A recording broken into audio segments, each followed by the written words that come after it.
Every fifth day, carrying the mantle as the greatest pitcher in the game. His dominating presence and electrifying stuff have made his starts unforgettable spectacles. Tonight, Jacob DeGrom goes to the mound to face the Nats at Citi Field.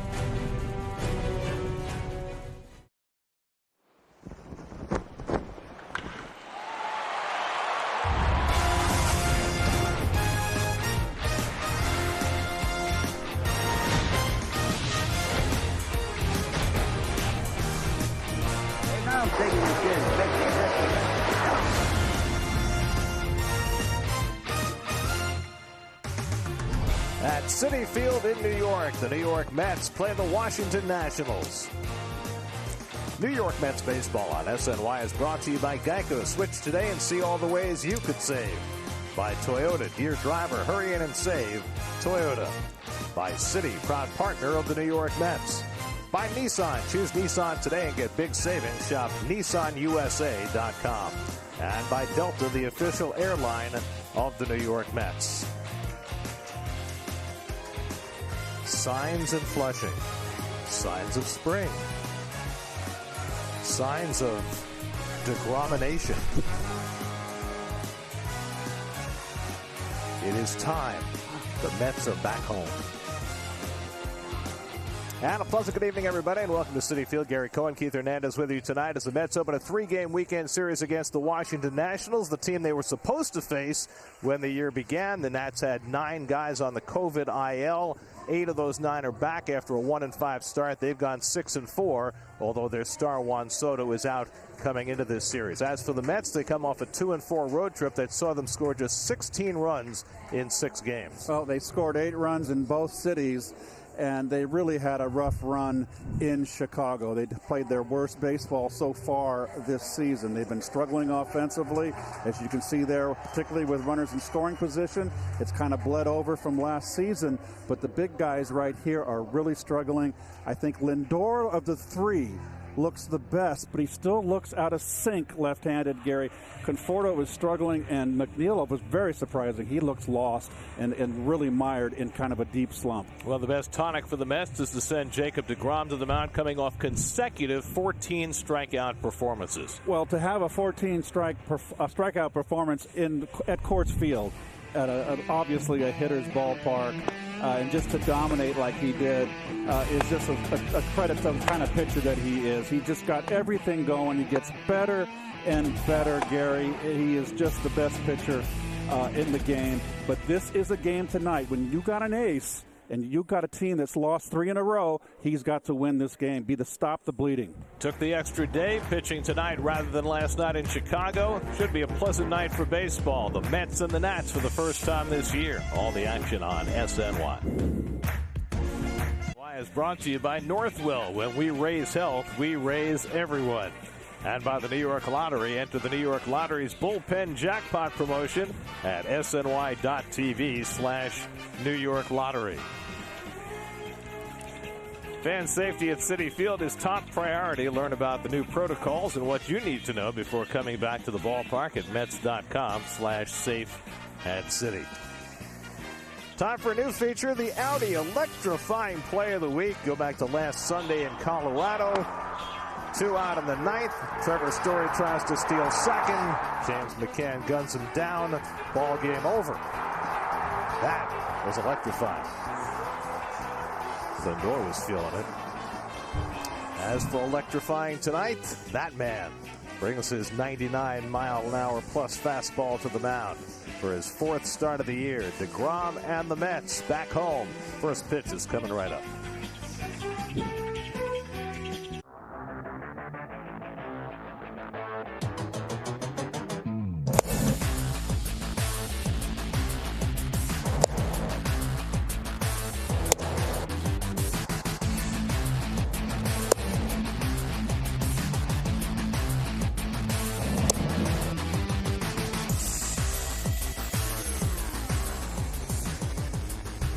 Jacob DeGrom tonight wearing number 42, as are all the Mets and Nats. Mets were rained out of Jackie Robinson Day on their last homestand, so they're all wearing number 42 tonight. And there you see the numbers on DeGrom. Well, he is just a treat to watch. 15.8 Ks per 9 innings. That is incredible. That leads the National League. Only 5 hits per 9, 1.4 walks per 9. It's unbelievable. Hyundai starting lineup for the Nats. No Juan Soto, out with a shoulder injury, so Andrew Stevenson, who's got great career numbers against DeGrom, gets the start in right field. Josh Harrison off to a great start. Starlin Castro now a third baseman, with Harrison playing second these days, as the Nats come in at 7-9, just a game behind the Mets. In fact, the entire division is separated by just 1 game. Andrew Stevenson leads off. DeGrom is ready to work.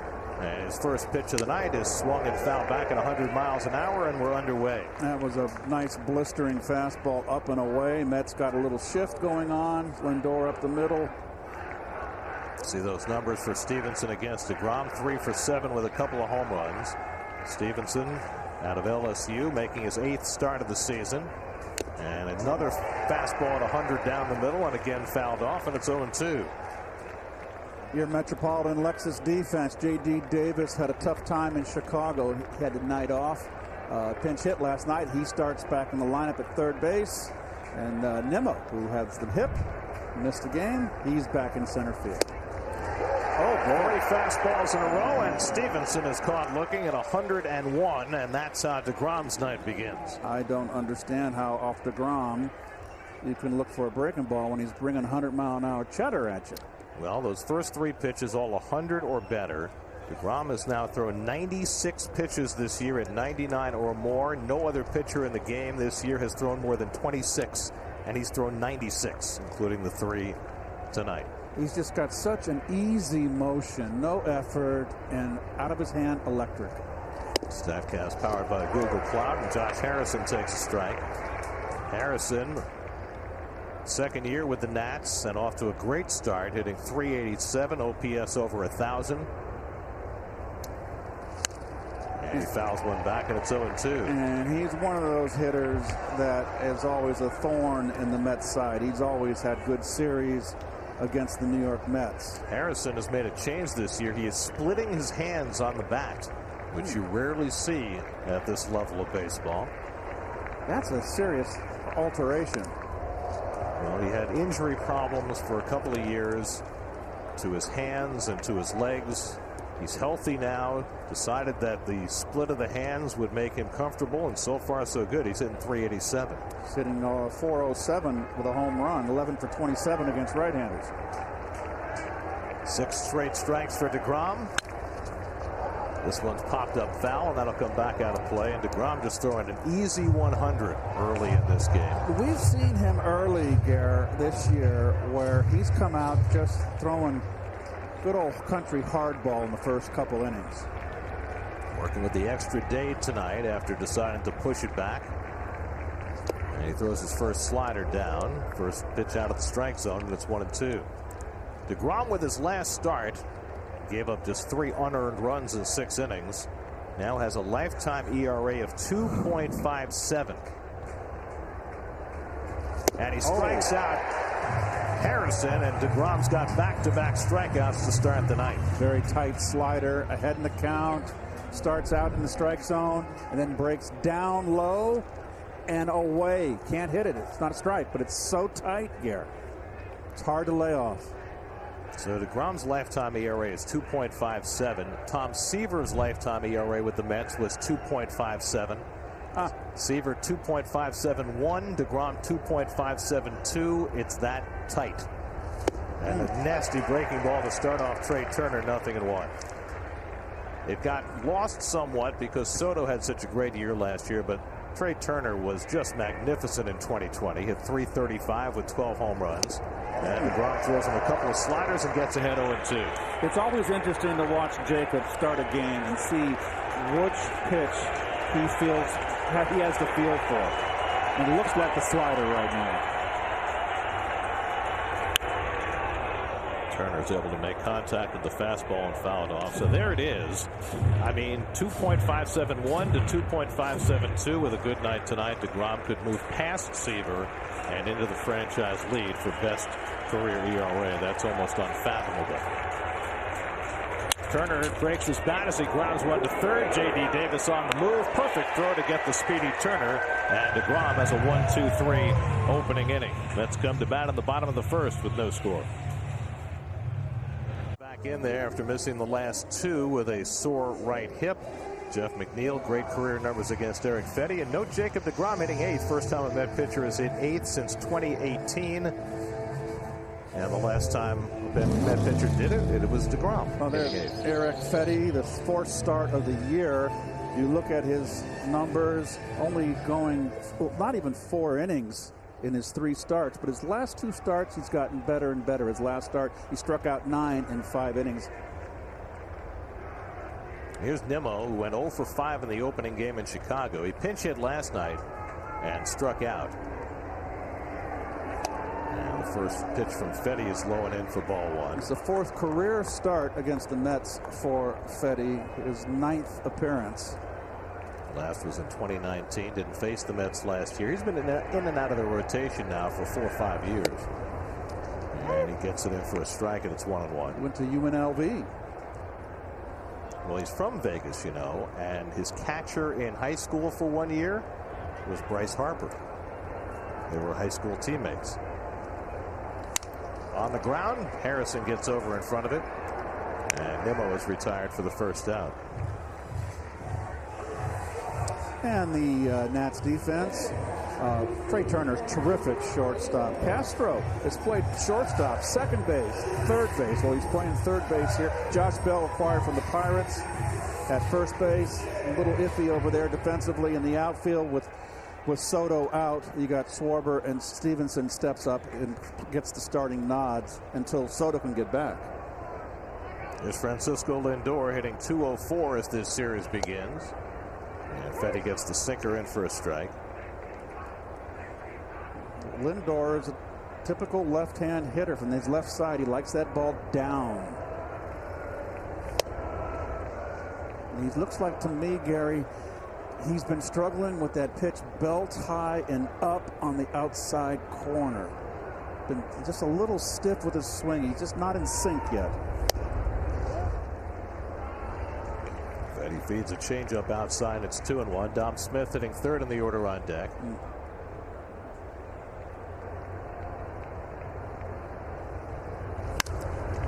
Another chance for Harrison. Ball comes up for him, and he throws out Lindor 2 away.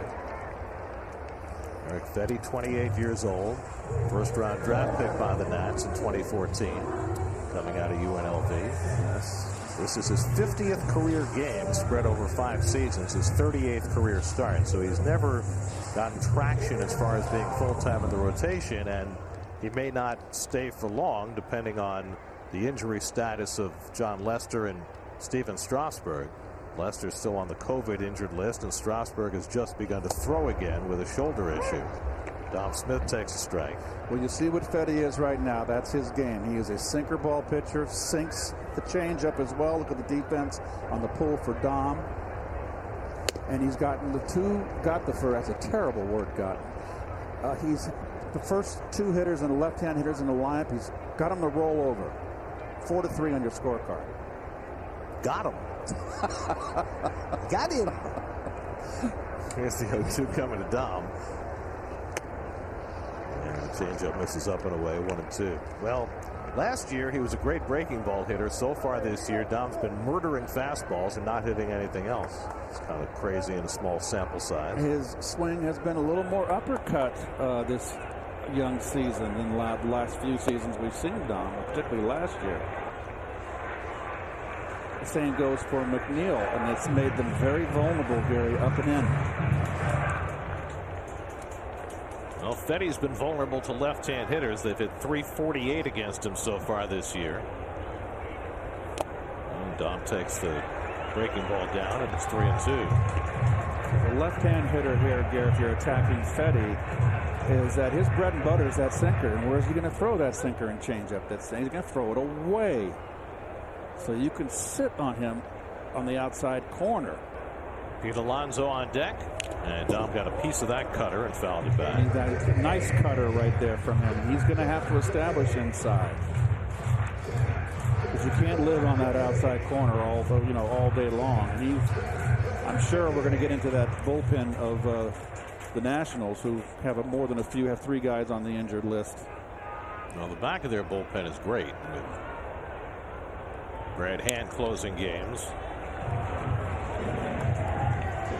They got Daniel Hudson, who's their bridge to Brett. And Tanner Rainey. Yes, Tanner Rainey throws hard. Those 3 guys each worked each of the last 2 games for Davey Martinez as they won low-scoring, well-pitched games against the Cardinals. Dom gets a breaking ball and hits it on the ground. That's Castro playing on the right side. That's a 5-3 putout. 3 ground balls for Fetty, and it's a 0-0 game after 1. Tonight's City Community Home Runs fan of the game is Denise from Lake Placid, New York. Go to sny.tv/CHR to enter. Second inning, no score. Jacob DeGrom threw 5 pitches, 100 or better in the first inning. Josh Bell leads off the second. The former Pirate swings and misses at a mere 98. And he was his swing was for a fastball that was 88. He was so tardy. So Sarah Langs points this out. She has the best esoteric stats. DeGrom with his 500-mile-an-hour fastballs in the first inning. Last year and this, in first innings, he's thrown 33 pitches, 100 or better. Nobody else in baseball has thrown more than 8, and he's thrown 33. The velocity is the stunning piece for DeGrom. He was a dominant pitcher even before he was throwing 99 and 100 regularly. And now it's just added an entirely new element. And how it's happened and why it's happened at this point is fascinating for a pitcher who's going to turn 33 this summer. And he blows away Bell with a 100-mile-an-hour fastball, and that's his 3rd strikeout. I'll tell you what, Bell better dial it up a notch or it's going to be a long evening. He was so late on all 3 fastballs, all up in the strike zone.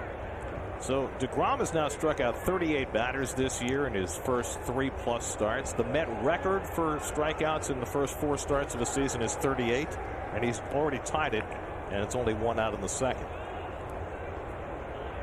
Noah Syndergaard had the record, and DeGrom has now tied it. Here's Kyle Schwarber, the former Cub.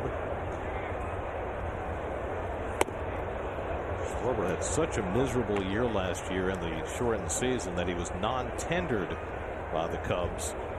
Picked up by the Nats to try and fortify the middle of their batting order, but Schwarber off to a slow start. He's really struggling against right-handers, Kerry, and you think that wouldn't be the case. 5 for 33 without a home run, 152. He's one of the many Washington players who missed time early, along with Josh Bell and others. 9 players they had to put on the COVID injured list and play without. That's drilled out to left field. Dom Smith had it played that way, circles in and makes the catch. Well, good positioning there, playing toward the line against Schwarber, and Dom was well set to make the play for the second out. Boy, you would think with a hitter like Schwarber, who's a power hitter and pulls the ball, that you'd never have a left fielder hugging that line, but I guess the charts show that he does use that left field line. And plus, you got a guy throwing 100 miles an hour. The charts were correct.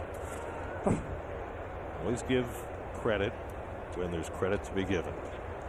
2 out here, Starlin Castro, 4-time All-Star, who missed most of last season with a broken wrist after playing 162 games for the Marlins the year before. And Castro's done pretty well against DeGrom. 11 for 36. That's a .306 average. Of course, he's always hit against everybody. Over 1,600 hits in his career. He doesn't walk. And he slams this one foul down the right side. 1-1. He's only got 1 walk this season. He's a guy that swings the bat.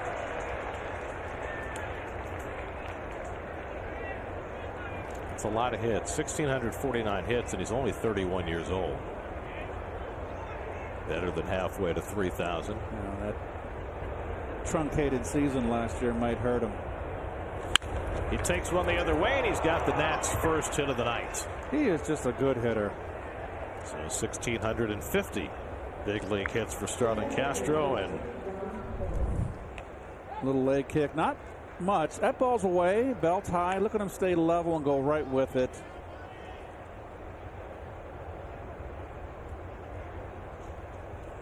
So Jake, who gave up just 3 hits in 6 innings in his last start, gives up his first hit in this one. First base runner for either side. And it brings up the catcher, Yan Gomes. Gomes in his 3rd year with Washington.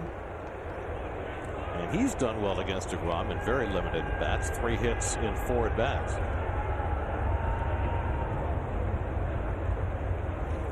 And Jake misses up and away for ball 1. DeGrom lifetime against Washington, 20 starts. 8-4 with a 2.61 ERA.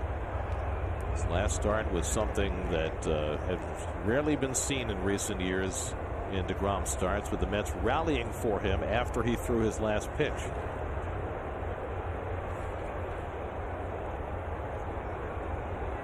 It was only the 3rd time in DeGrom's career that he trailed when he threw his last pitch, and the Mets rallied to get him a win. It happened twice in 2015, his first full year in the big leagues, and it happened last weekend in Colorado. They owed him a few. His 71st career win, which is just an absurdly low number for the way he's pitching. And the slider just missed outside. Home plate umpires Marvin Hudson tonight. He's also the crew chief. That ball missed. Good eye by Gomes right there. Here's Marvin.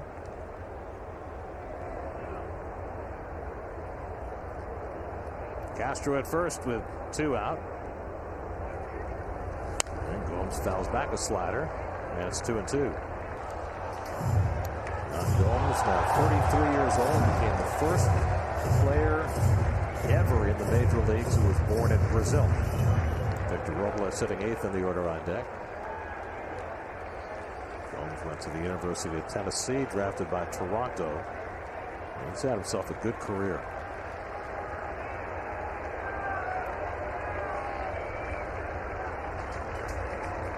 2-2 coming, and he just got a piece of that one.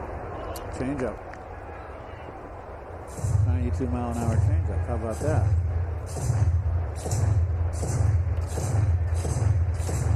Pretty good at bat here by Gomes. Battling. DeGrom has thrown the highest average fastball velocity among starters this year, the highest average slider velocity, and the 2nd highest average changeup velocity. Only Sandy Alcantara of the Marlins has thrown a slightly firmer changeup. It's a lot of velocity. 2-2, and he struck him out. 4 strikeouts in the first 2 innings for DeGrom. No score going to the bottom of the 2nd. Well, with the Jackie Robinson celebration having been postponed last homestand, the Mets and Nats are both wearing number 42 to honor one of the greatest Americans who's ever lived. Jackie Robinson, for whom the rotunda at Citi Field is named. His number emblazoned on the bases and on all the backs tonight. Pete Alonso's homered in each of the last 2 games. And those are the numbers for Jackie Robinson, but the numbers tell only such a small portion of the story. National League Rookie of the Year trophy has had his name on it for years. 2-0 to Alonso, who had a couple of tape measure blasts at Wrigley Field.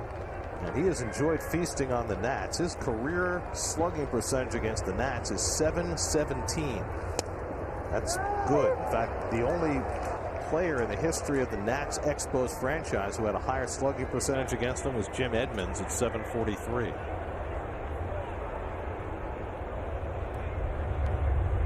Three infielders on the left side against Pete. That's become standard. And Fetty misses up and in with a fastball, 3-1. Michael Conforto on deck, then J.D. Davis. Fetty got 3 ground balls in the first inning. That's his stock in trade. Although he's been striking out more hitters this year. He goes away with the cutter and gets a strike, 3-2. He got a little anxious here, chased the slider. He's been pretty good this year.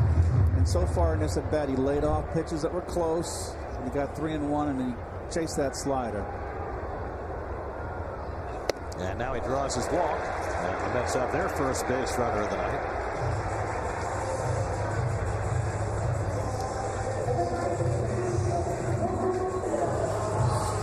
Jackie Robinson's number 42, retired throughout baseball.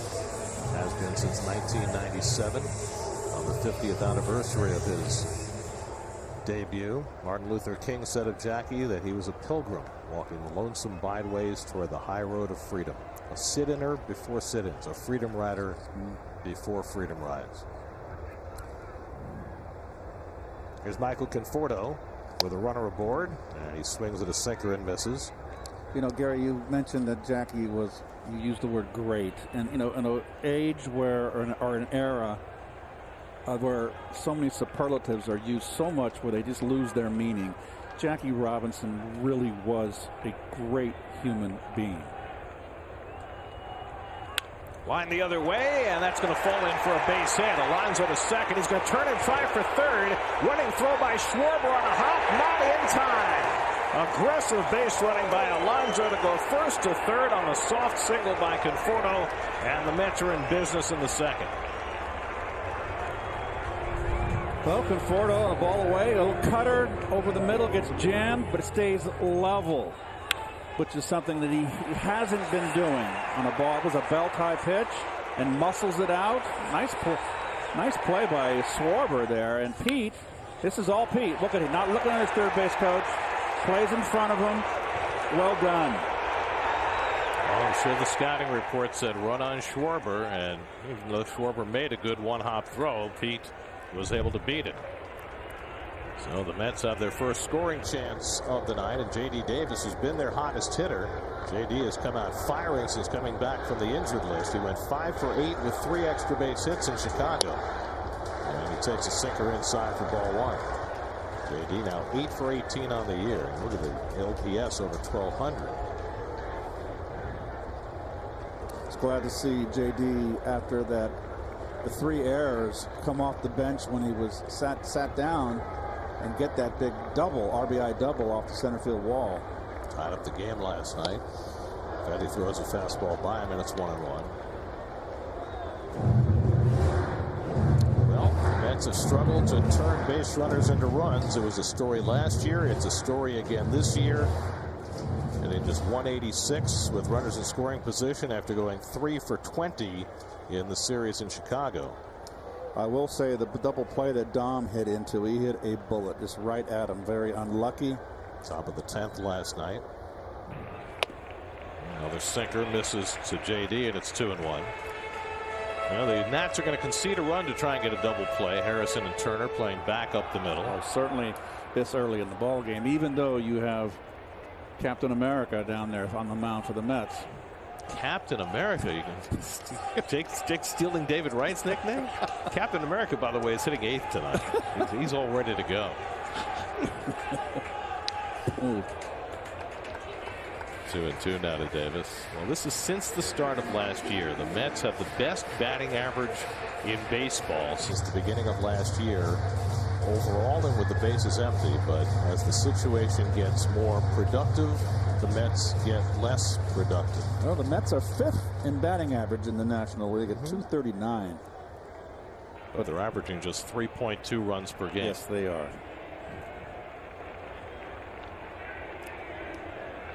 You got J.D. at the plate. You got McNeil on deck hitting 7th, and then DeGrom behind him, which I think is the downside of hitting the pitcher 8th. 1st and 3rd and nobody out. And J.D. hits a slow ground ball that'll go foul. Well, J.D.'s defensive issues have been well chronicled. Last night, Luis Guillorme got the start at third base and made a brilliant play in the 1st inning.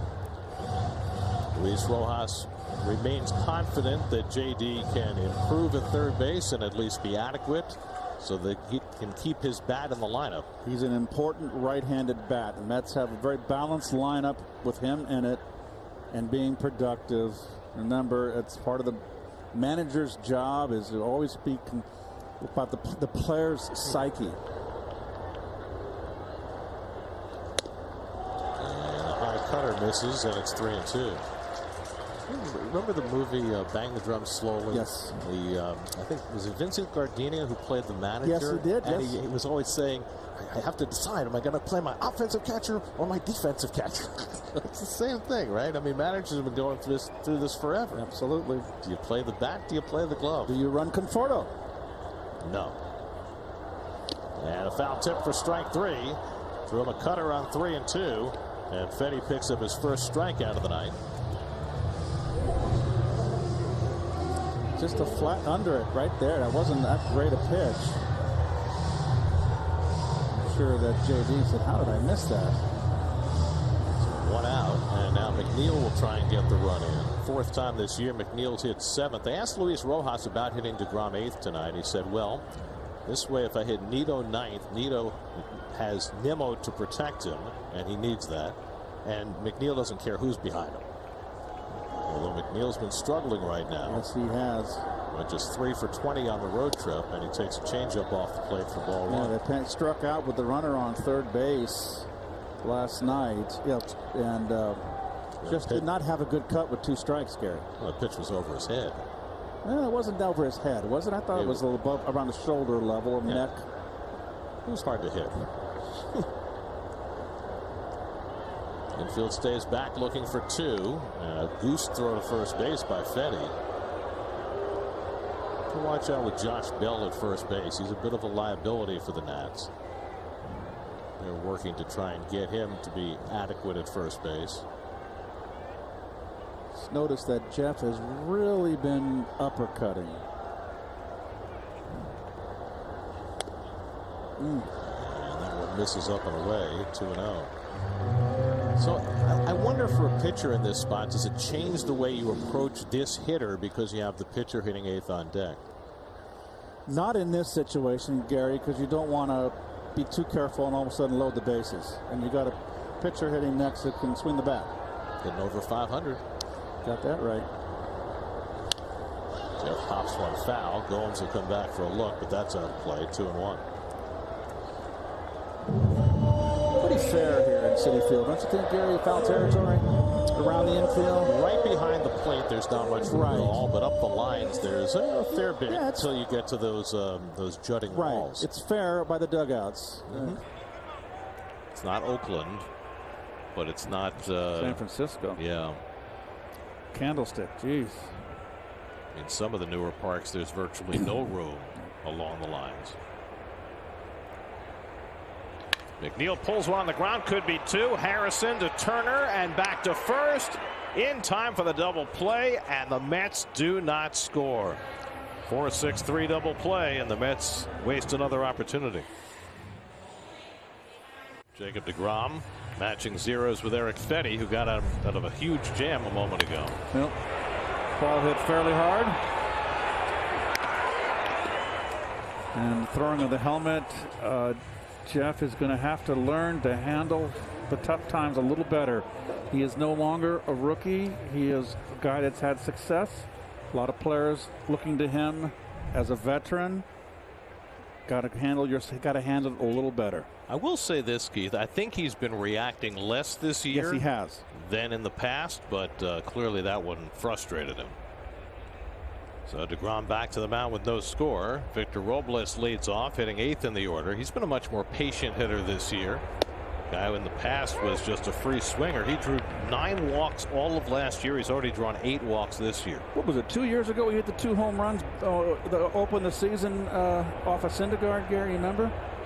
He pitched. Syndergaard started in Washington. He hit a home run off him, and he came back to the Nationals around a week later and played here at Citi. In the first at bat, he hit a home run off of Syndergaard again. I forget, it was 2 or 3 years ago. Got a good memory. Well, it's hard to forget. And Robles goes around, and he's a quick strikeout victor for DeGrom, who now has 5 for the night and 40 for the year. A new Mets club record for strikeouts in the first 4 starts of a year. Well, he's got such a good slider, and he knows that it's hard to lay off the right-hand hitters. And it's a bait pitch, Gary, and he's doing it on purpose. They're going to keep doing this, check swinging and missing. Why throw a strike with it? Now Eric Fetty takes a strike. Well, DeGrom has racked up back-to-back 14 strikeout performances. There have only been 2 pitchers in history who have ever had 3 consecutive performances of 14 strikeouts or more. David Martinez did it in 1999. Garrett Cole did it in 2019, and DeGrom's off to a fast strikeout start tonight. By the way, he's also passed Seaver for the best ERA in Mets history. coming into this inning. He was at 2.568. Seaver at 2.571. That is amazing. And just off the plate to Fetty at 100 miles an hour. And there's the record for strikeouts in the first 4 starts for the Mets. Syndergaard and Pedro shared that mark. Now obliterated like just about every other mark before DeGrom. Well, Fetty takes the slider off the plate, and it's 2-2.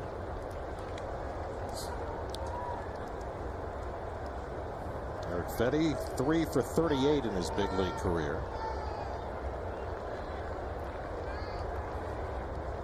Well, he's got to feel fortified after getting out of that jam. And that was an ugly hack. Oh, boy. 6 strikeouts first time through the batting order for DeGrom. 2 out in the 3rd. That's worthy of a replay. Nah, I don't think we're going to see that. I think instead we're going to see Andrew Stevenson's inside the park home run against DeGrom last year. Remember, Dom went back and hit the wall hard. Oh, yes, I remember. Oh, that hurt just watching it again.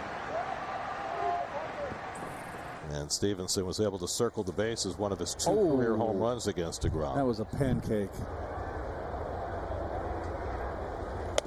So how many hitters have had 2 home runs against DeGrom? There are now 5 of them, including Stevenson. The others, Victor Caratini, Mitch Garver, Mark Teixeira, and Giancarlo Stanton.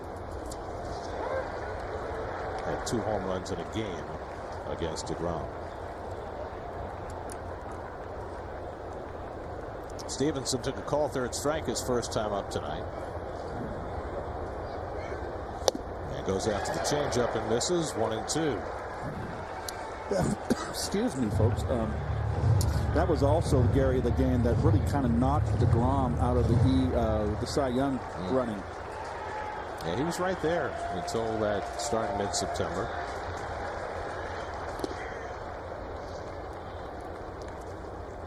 You okay there? You need a cough drop or something? Something went down the wrong pipe. A little water. It's supposed to go down the other one. Didn't. My apologies. You need Russ to pound your back or something? My apologies. 2-2 coming. Line center field, and that'll be booted by Nimmo, who tried to make the diving catch, and Stevenson will wind up at second base. A little indecision there by Nimmo as to whether to let that ball drop or come and get it, and I think it hit off the heel of his glove. And that'll be a double for Stevenson. He makes that catch 99 out of 100 times. You see him stutter step right there? Yep. I think that's what cost him the play.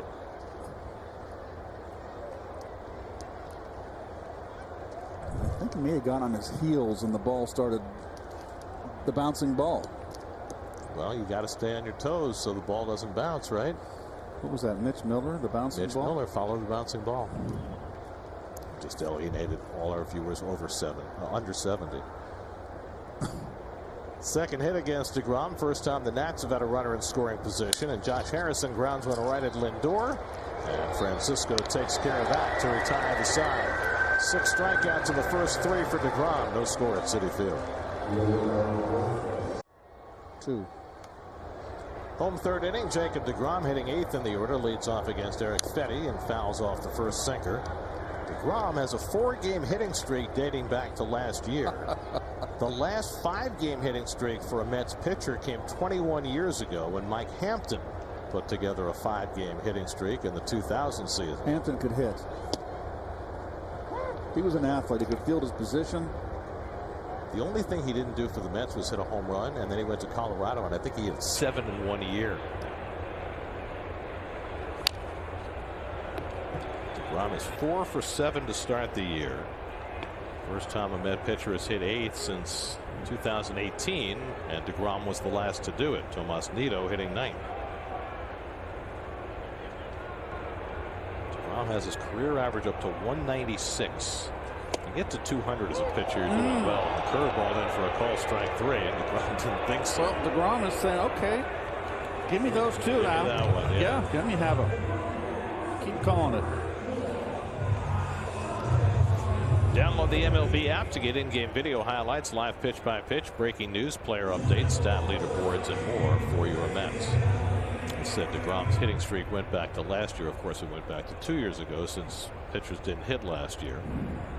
And they may not hit next year. That remains to be seen. Tomas Nido, 1 for 6 this year, just his 3rd start of the season. James McCann caught all 3 games in Chicago. Tomas has got to be happy with the 3 starts he's gotten this far, and we're not out of April yet. He was rained out of another start. Yes, he was. That's right.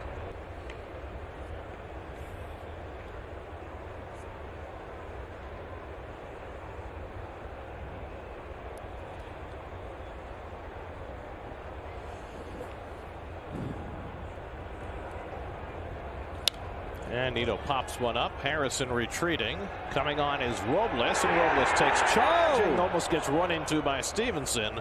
But Robles hangs on for the 2nd out. What is Stevenson thinking? That ball's dead center. It's not his ball. Well, Harrison bailed. Stevenson did not. I mean, it's not like there are 40,000 people here. There's only about 8,000 folks left allowed in the ballpark, so it couldn't have been that noisy. And nope. Look, Robles was certainly expressing himself. Yola Tango. You know the Ilio Chacon story, right? No. Ralph Kiner used to tell all the time. No. Richie Ashburn with the 62 Mets was playing center field, and every time he said, I got it, Ilio Chacon was the shortstop, ran into him. So he went to one of his Spanish-speaking teammates, and he said, how do you say I got it in Spanish? And he was told Yola Tango. So the next time there was a pop-up to shallow center, Richie comes in, he yells Yola Tango, and Ilio Chacon stops dead in his tracks, and Gus Bell runs into him from left field. How funny. You know, tango is really to have. Tener is the infinitive, which means to have. Tango is the I have in Espanol. And you know, there's a band that took its name from that story.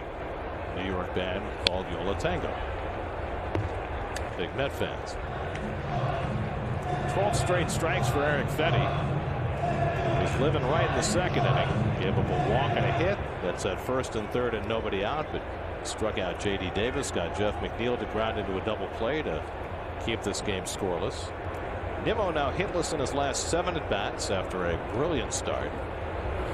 And he hits one slowly on the ground, charging Castro, throwing on the move, and he gets him by a running stride to end the inning. 1-2-3 for Fetty. That'll send DeGrom back to the mound with no score. Trey Turner hitting 3rd in the order with Juan Soto out of the lineup. Those are the career numbers for Turner, who had himself an extraordinary year last year. Turner broke his bat and grounded out to 3rd base his first time up. DeGrom's given up 2 hits over the first 3 innings and dents the outside corner with a fastball. 0-1. Turner, then Josh Bell and Kyle Schwarber for the Nats. Turner's become a more productive power hitter. He gets on base with regularity. Had a .982 OPS last year. And that one's on the corner. 2 in a row where DeGrom might have gotten a little extra from the home plate umpire Marvin Hudson. That's Lee Wire strike right there. The old umpire, National League umpire, good umpire.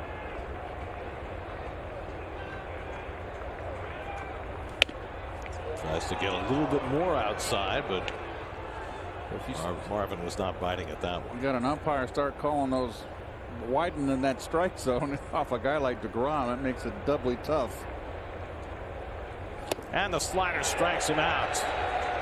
Masterfully done by DeGrom for his 7th strikeout over the first 3 1/3. He's halfway to 14. I think it was the changeup, Gary. It was 93. I don't see a circle. It was a change. Doesn't usually throw the changeup that hard. He's thrown 2 that I saw at 92.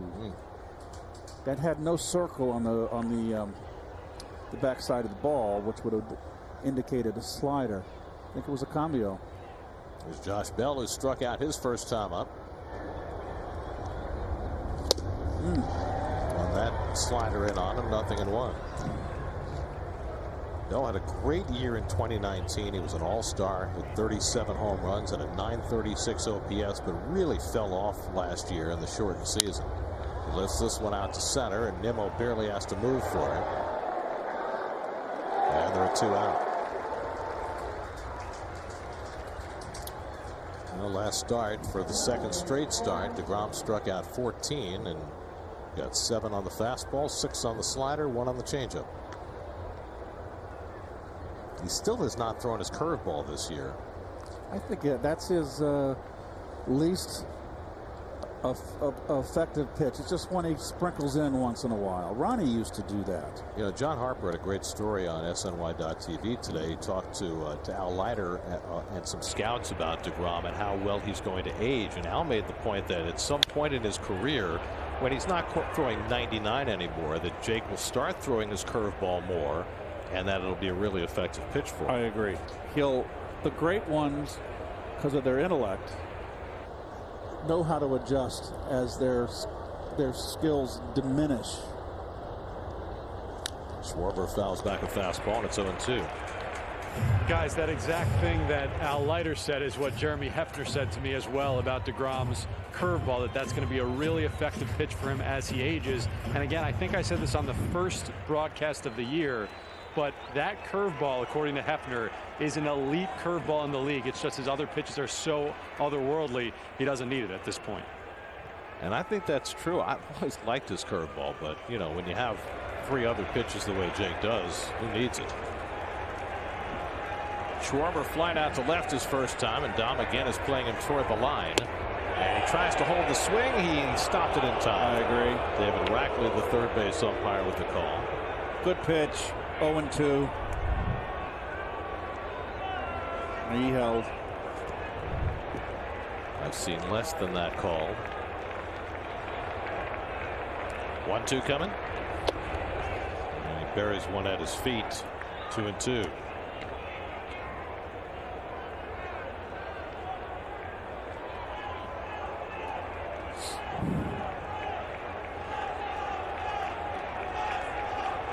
Schwarber, much like Bell, had a great 19 and a shaky 20 before landing in D.C. And again, he's able to stop the swing on a slider low and in. That's 3-2. That is a tough pitch to lay off, and Schwarber's done it 3 times so far in his first 2 at-bats.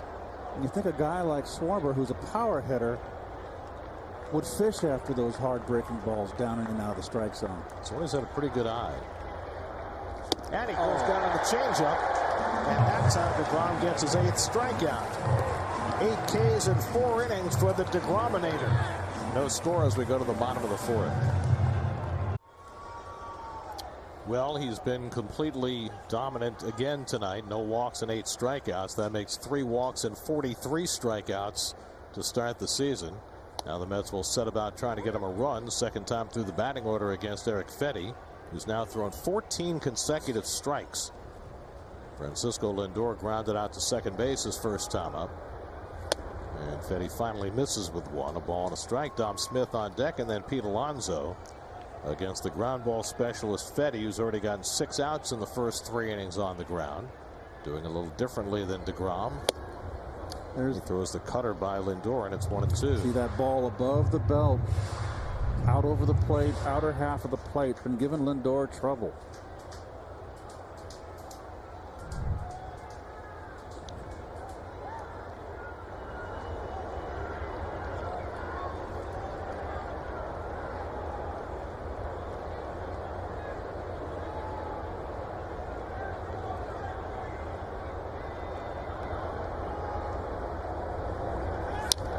Lindor bangs one foul at the plate, still 1-2.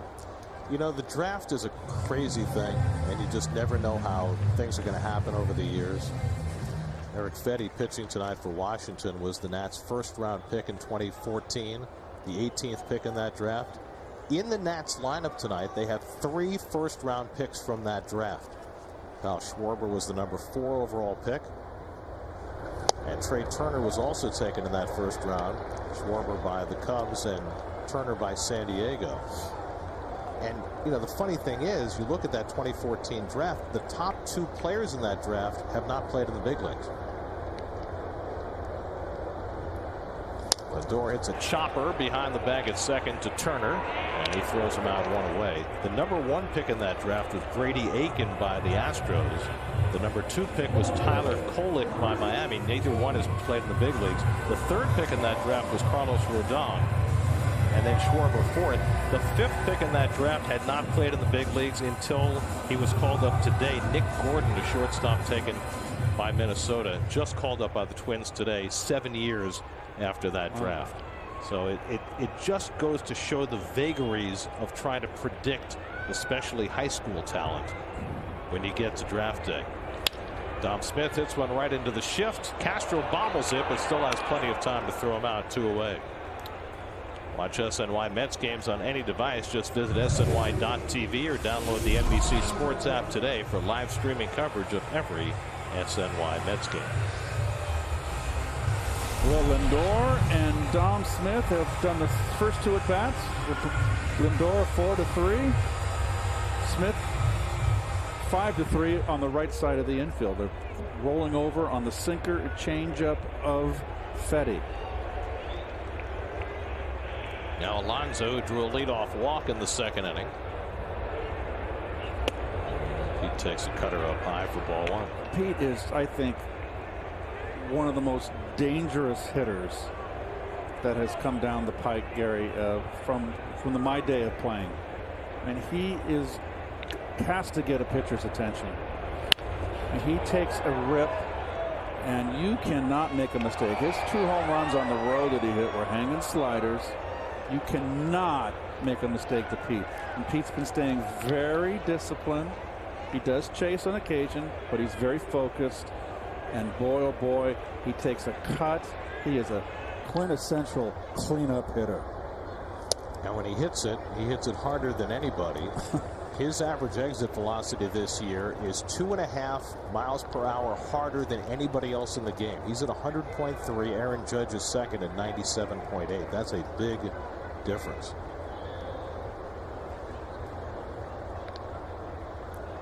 Fetty's retired 7 in a row.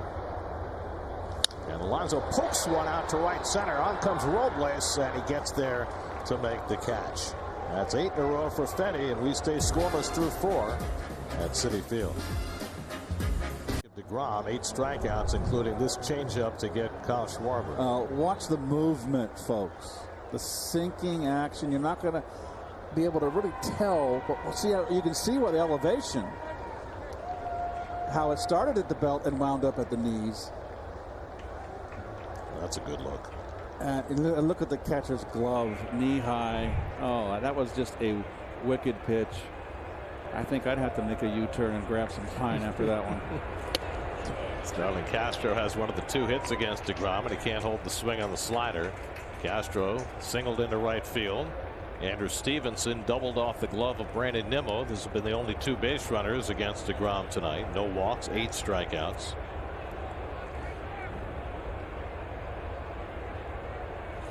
And another good slider to get ahead of 1-2. So with the 8 strikeouts tonight, DeGrom has 43.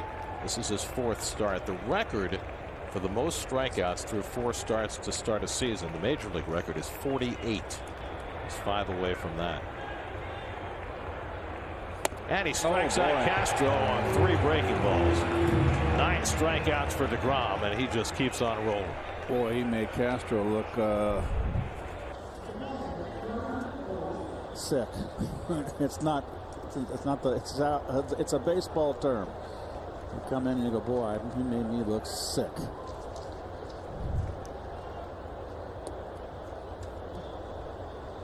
By the way, the record for most strikeouts in 4 starts, Nolan Ryan and Shane Bieber. Ryan in 78, Shane Bieber this year. 78, Ryan would have been with Texas or the Angels, Gary? Texas? Max Scherzer comes off a terrific start against the Cardinals day before yesterday. Speaking of strikeout artists, moved up to 21st all time. Into the shift off the bat of Gomes, and there's Lindor to sweep up. And there are 2 out. So with his 9 today, Jake now has 44, which ties the National League record for most strikeouts in the first 4 starts of the year. Tied the record set by Randy Johnson with the Diamondbacks in 1999.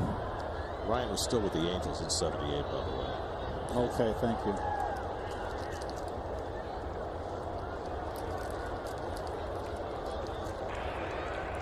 Fascinating tonight watching two pitchers have success doing it in completely different fashion. There's Robles, who struck out his first time, and he takes a fastball for a strike on the corner. Fedde getting ground balls, and DeGrom just mowing people down. 16 batters faced, 9 strikeouts. Robles lifts one out to right center, and Conforto eases over. And retires the side. 5 scoreless innings for DeGrom. We're halfway through. Mets and Nats, no score.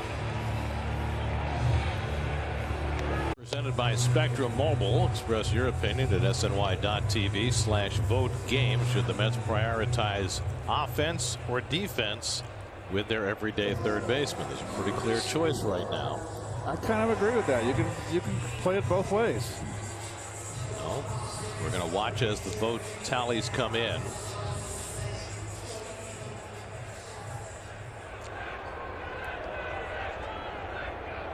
Well, we know what that guy voted for. He's an offense guy. Michael Conforto leads off. He has the only Mets hit in this game against Eric Fedde. And he takes a cutter for a strike. Michael had a soft line drive into left that chased Pete Alonso from first to third. Mets had a prime scoring chance but could not convert, and they haven't had a base runner since. Fedde's retired 8 in a row. Conforto hits one foul off the left side. 0-2. Conforto, then J.D. Davis and Jeff McNeil for the Mets in the home fifth. Mets are averaging just 3.2 runs per game. They're 4th in the league in on-base percentage, which is good. They are 14th in the league in slugging percentage, which is not. Mets are hitting more than their share of ground balls this year. If you believe, there's strike 3 call. Got him looking at another cutter, and that's the 3rd strikeout for Fedde. And you tip your hat on a pitch like that, okay? I mean, that is just a really, really good pitch. And that's just nipping the backside of that ball is hitting the outside corner. And I shouldn't say backside, but that was just a wicked pitch. So here's J.D., who struck out his first time up. If you believe in launch angle as being a predictor of offense, the Mets are last in the National League in launch angle. In other words, they're hitting more balls on the ground and out of the air on average than any other team in the league. And that's why they've hit only 10 home runs in their first 14 games.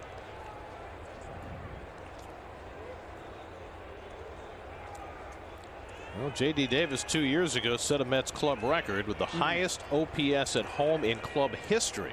That's how good he was offensively 2 years ago. Fell off a little bit last year, especially in terms of his slugging. His on-base stayed about the same.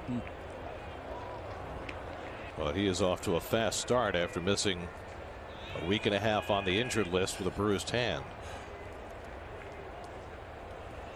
Well, he's swinging a very hot bat right now. He looks very confident at the plate. He's taking some good cuts. And a chance to drive in a run in the second, but Fedde struck him out. 2 balls and a strike to Davis.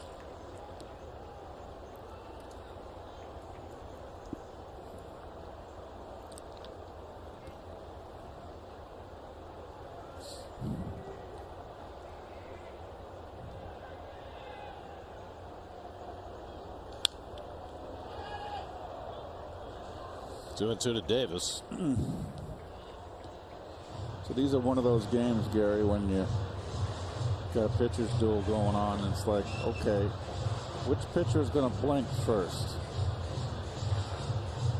Particularly, it seems like every game is like this when Jacob DeGrom is pitching. It sure does. It's just, you can't describe it. Well, you can, because it's real.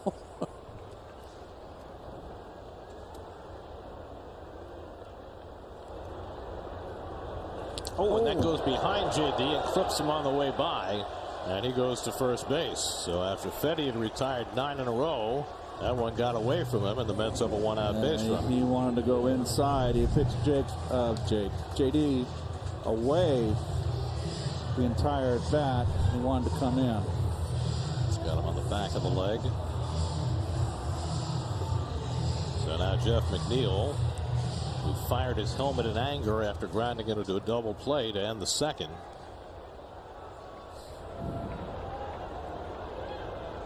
McNeil coming off a 3 for 20 road trip. Now just 7 for 44 to start the year. Very un-McNeil-like.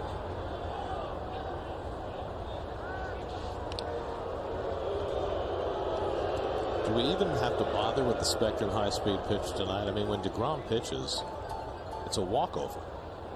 101. A silly millimeter longer. Almost like the tortoise in the hare. I mean, 95 is no slouch. You can't. That's an above-average big league fastball. That's right. So you can't call Fetty the tortoise. But you can. No, he's just a slower hare. Jake could be the cheetah. Did you see the bunny dressed up in the bow tie last night at the Marlins-Giants game? No, I did not. Yeah. Didn't look like a very fast bunny, but maybe that's what you should be comparing Fetty to, as opposed to the hare, the bow-tied bunny. 0-2 to McNeil with DeGrom on deck.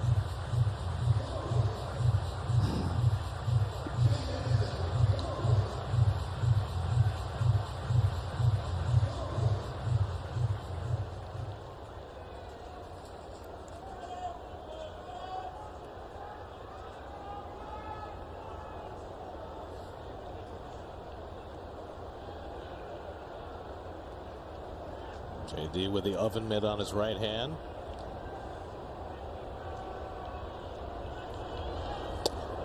And the changeup misses. A ball and 2 strikes to McNeil. Fetty's been looking good. He looked good in his last start against Arizona. He struck out 9 in 5 innings and gave up only 1 run. And here he is pitching in the 5th inning again, and he's not giving up any runs. Threw 95 pitches in 5 innings in that game, so he's been more efficient tonight. 1-2 coming. And McNeil taps one foul at the plate. Another changeup from Fetty. Jeff has just been out in front. He's really having a tough time with it right now.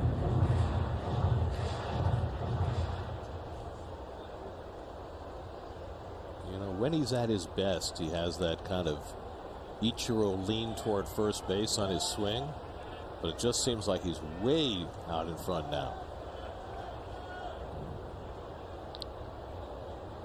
Little slide ball. I want to go down and in on him, or he tried to backdoor it and missed. 2-2.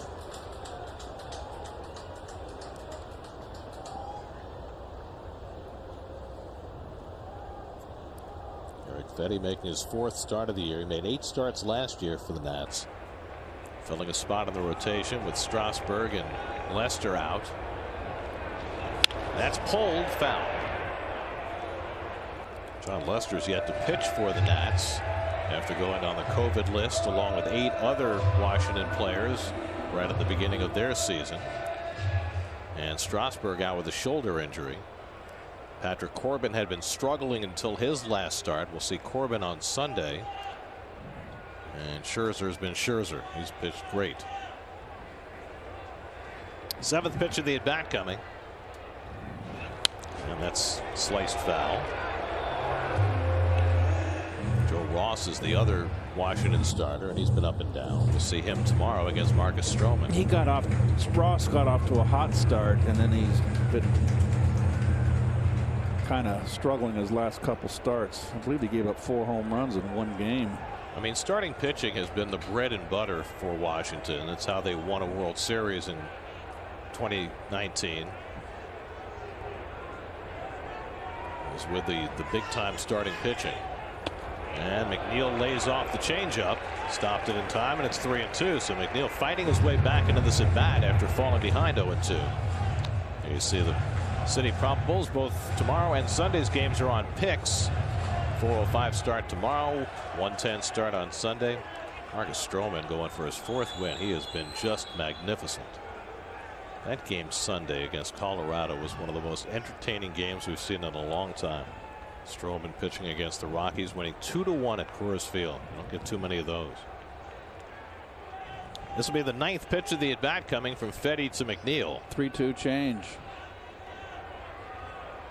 And he missed with it for ball 4. So after getting ahead 0-2, Fetty loses McNeil to a walk. His 2nd walk of the night, and the Mets have 2 men on.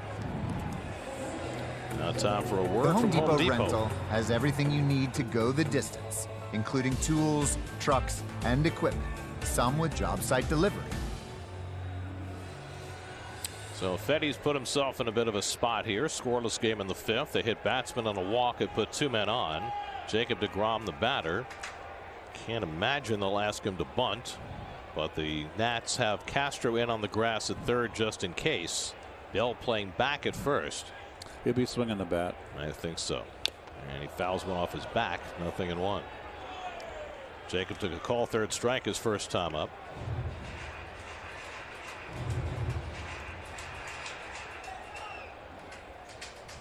Taking a long look down at Gary DeSarcina, the third base coach, to see if the bunt might be put on. Boy, Castro even came in after 0-1 now, came in tighter at third base. Davis at second, McNeil at first with 1 out.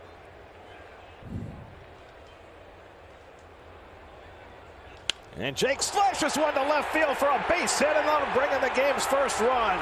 Davis scores. McNeil to third. He'll be held up there. Opposite field double for Jacob DeGrom, and the Mets have a 1-0 lead.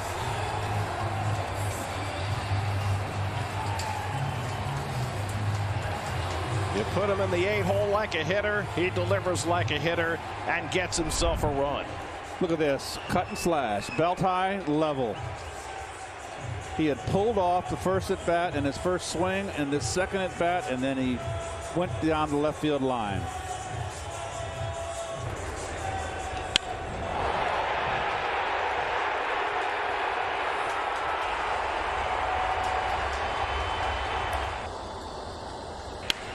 Play in front of the McNeil, easy, thinking maybe he can score. First extra base hit of the season for DeGrom, who gets a run for himself. His 5th hit in 9 at-bats. He now has a 5-game hitting streak going back to 2019, the longest for a Mets pitcher since Mike Hampton 21 years ago. See how they play the infield here with Nito. I'm sure they're going to bring it in. Would certainly think so, down by a run with DeGrom on the other side. And the bullpen starting to get some activity. So a hit batsman and a walk set the table, and DeGrom drives in the first run of the game. So DeGrom now has an even ledger for his career, Keith. 71 career wins, 71 career hits. Not too many pitchers have that ledger. Nito flied to center his first time, infield in, and gets a breaking ball, grounds it to third. Holding at third is McNeil. Castro throws out Nito, and that's a big second out for Fetty.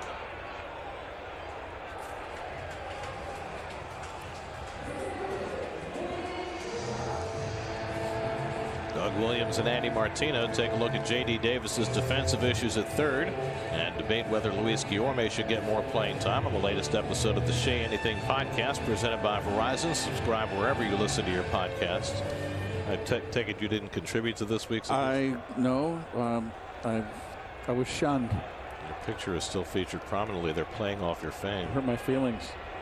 Here's Nimmo, second and third, 2 out.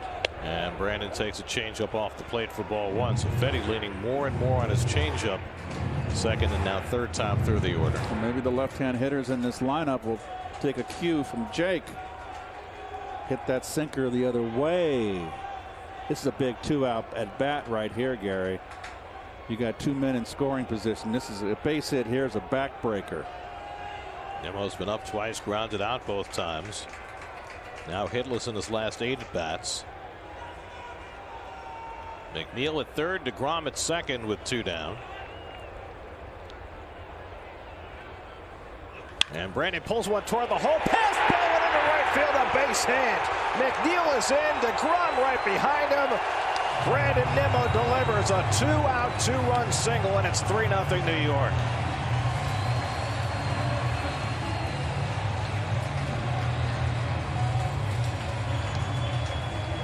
Well, they want to come inside. Breaking ball didn't get in enough.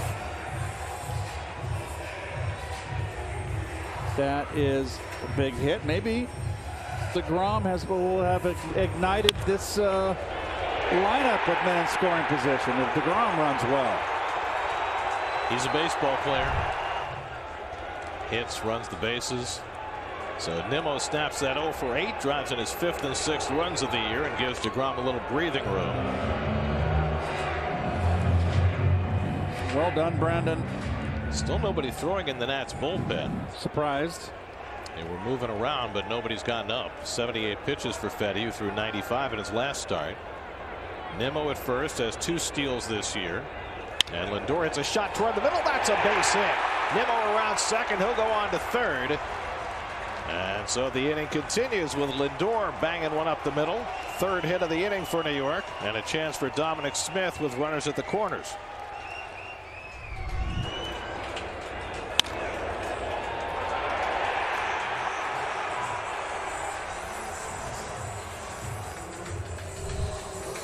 This all began with Davis getting clipped on the back of his leg by a pitch, and then that great at bat by McNeil, who looked bad falling into a 2-strike hole, lunging at it, but then fouled a few pitches away, worked out a walk, and that set the stage for DeGrom, who doubled in a run, and Nimmo, who singled in 2. Now it's Dom, who twice has grounded out to the right side, and he fouls back the changeup, 0-1.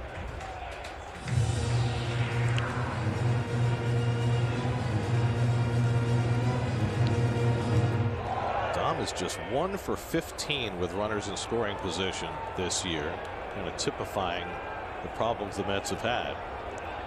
But they've had 2 big hits in this inning with runners in scoring position to fashion 3 runs. Lindor has yet to steal a base this year. His next stolen base will be the 100th of his major league career. Well, I hate to say this because of the new analytics, but this is the 3rd time through the order for Fedde. And the Mets are 2 for 2 so far the 3rd time through. Cutter runs in on Dom, and it's 1-1. Smith, the 8th man up in the inning. Pete Alonso would be next.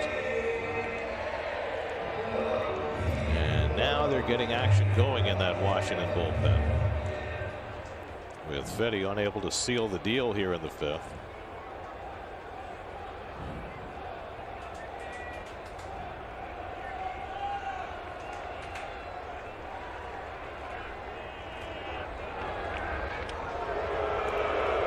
Down to the bullpen with my binoculars to see who was warming up, and I saw it was number 42.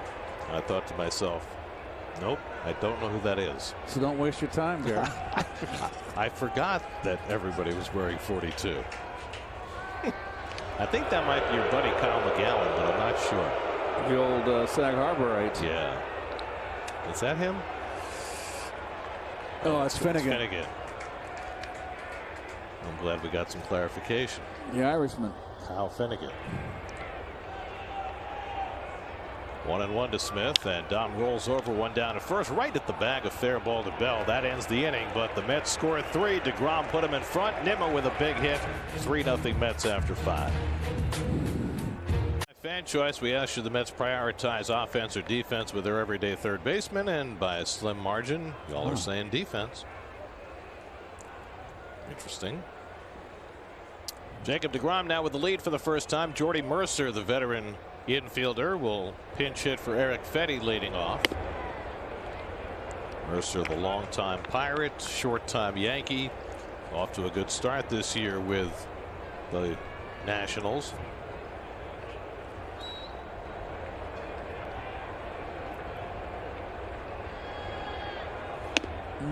Up and in. So Fedde kicking himself after a rough 5th inning. After putting together 4 terrific innings. The hit by pitch and the walk.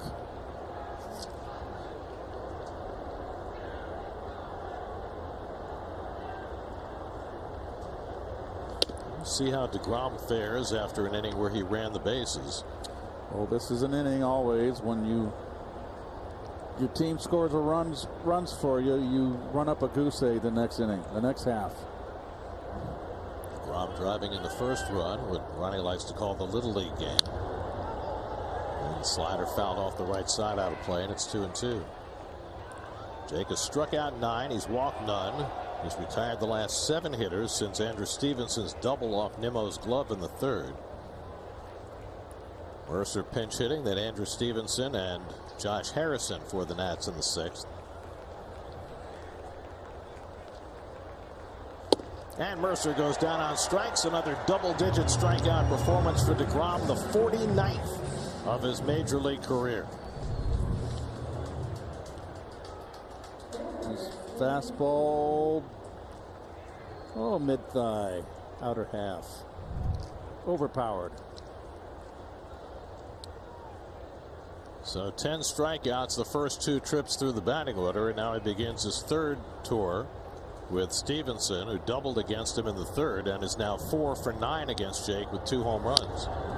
But he can't get much of that slider, and it's 0-1. By the way, talking about DeGrom's offensive performance, he now has 5 hits this season. If you don't count Shohei Ohtani, who's, a unicorn, no other pitcher has more than 2 hits, and DeGrom has 5.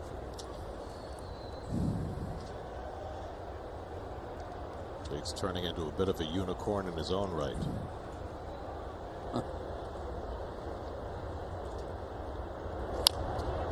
Tap or foul, which definitely outflanks a bunny with a bow tie.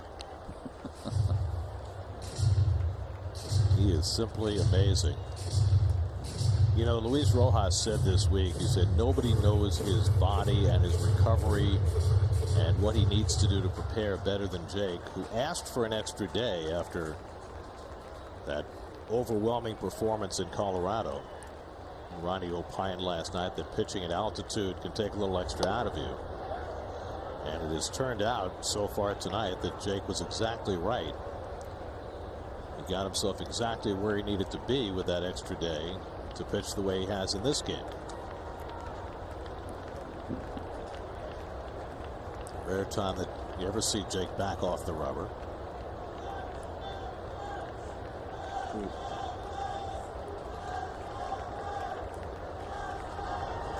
One-two coming to Stevenson. And that's too high at 100 miles an hour. He came out throwing 100 tonight and still throwing 100 in the 6th inning. Josh Harrison on deck.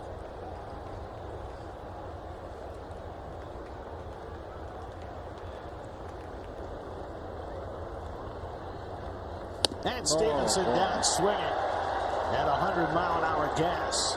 11 strikeouts for Jacob DeGrom. Second time he's gotten his nemesis Stevenson.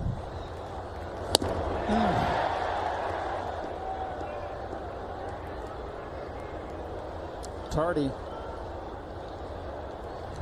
And that is now 46 strikeouts in 25 2/3 innings. It's like a video game.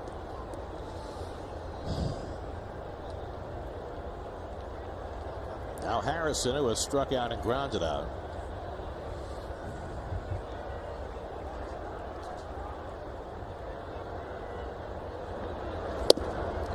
Slider has Harrison flailing. That was a great camera angle right there, slightly above over the umpire's head, and you saw the break in that slider and how fast it's coming in. Same pitch. I mean, Harrison was the hottest hitter for the Nats coming into the game, and he has made him look bad. The select few who've gotten to attend, 8,000 or so, enjoying every moment. 0-2 coming. Struck him out. The masterful Jacob DeGrom strikes out the side of the 6th. That's an even dozen. 3-0 Mets. Wow.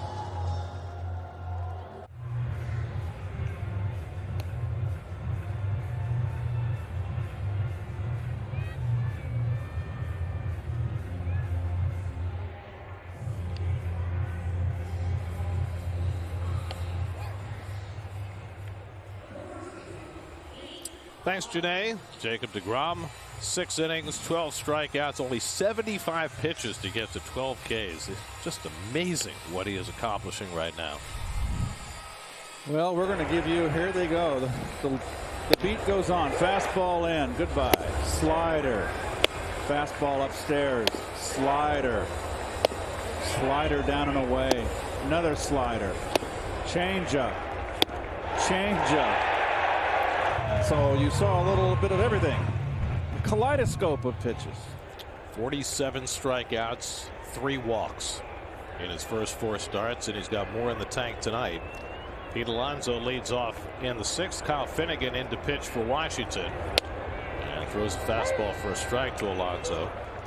Finnegan had a terrific year last year, and we liked his stuff the moment we saw him. 29 years of age.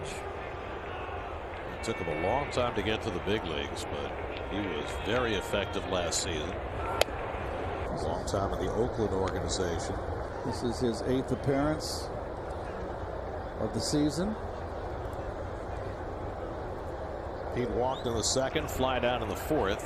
0 for 1. Mets scored all 3 of their runs in the 5th. DeGrom drove in the 1st. Nimmo drove in the next 2.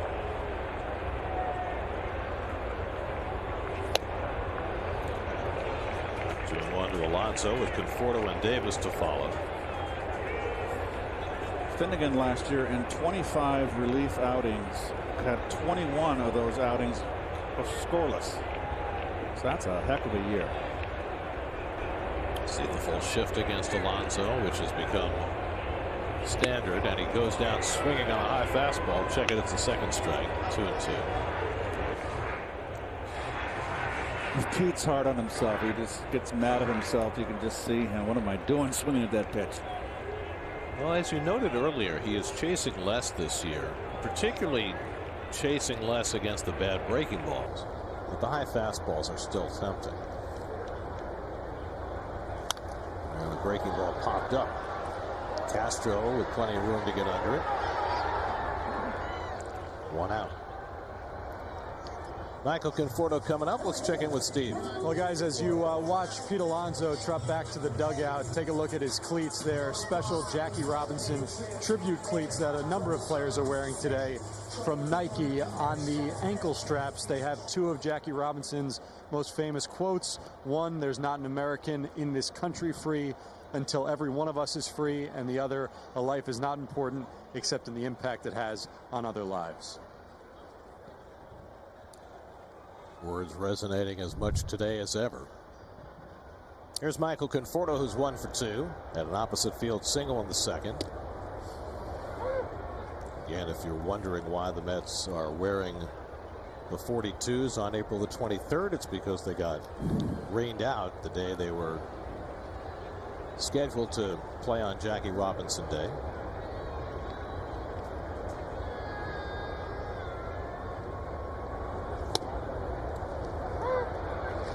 Finnegan crackling one in at 97 to get ahead 0-2. Eric Fetty went 5 innings, allowed 3 runs, 4 hits, walked 2, struck out 3, hit a batter through 82 pitches. But no match for the pitching and the bat of Jacob DeGrom.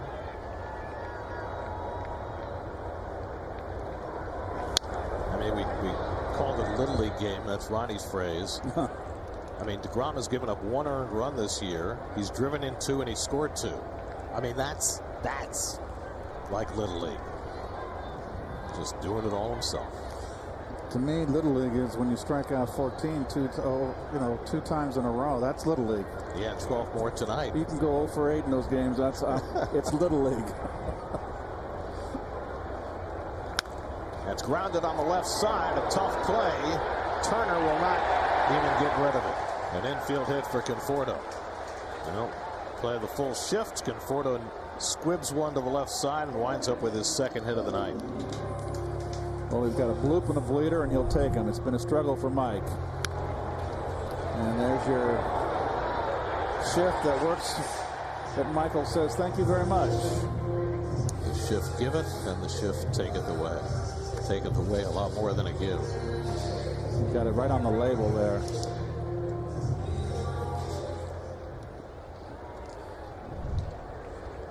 So the Mets have a 1-out base runner. Now J.D. Davis got things started for the Mets in the 5th when he was nicked by a pitch. Came in to score the first run.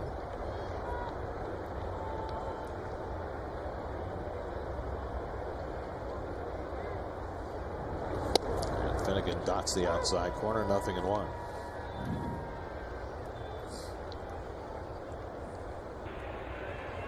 Mets starting a 5-game homestand tonight, 3 with the Nats and then 2 with the Red Sox next week. They also have off days Monday and Thursday, and because of that they made a move today and sent Joey Lucchesi, their 5th starter, down to the alternate site. Brought up an extra bullpen arm, lefty Stephen Tarpley. Really, the schedule worked against the Mets. They need to play every day. They've had so many rainouts and off days, scheduled off days, and they need to play.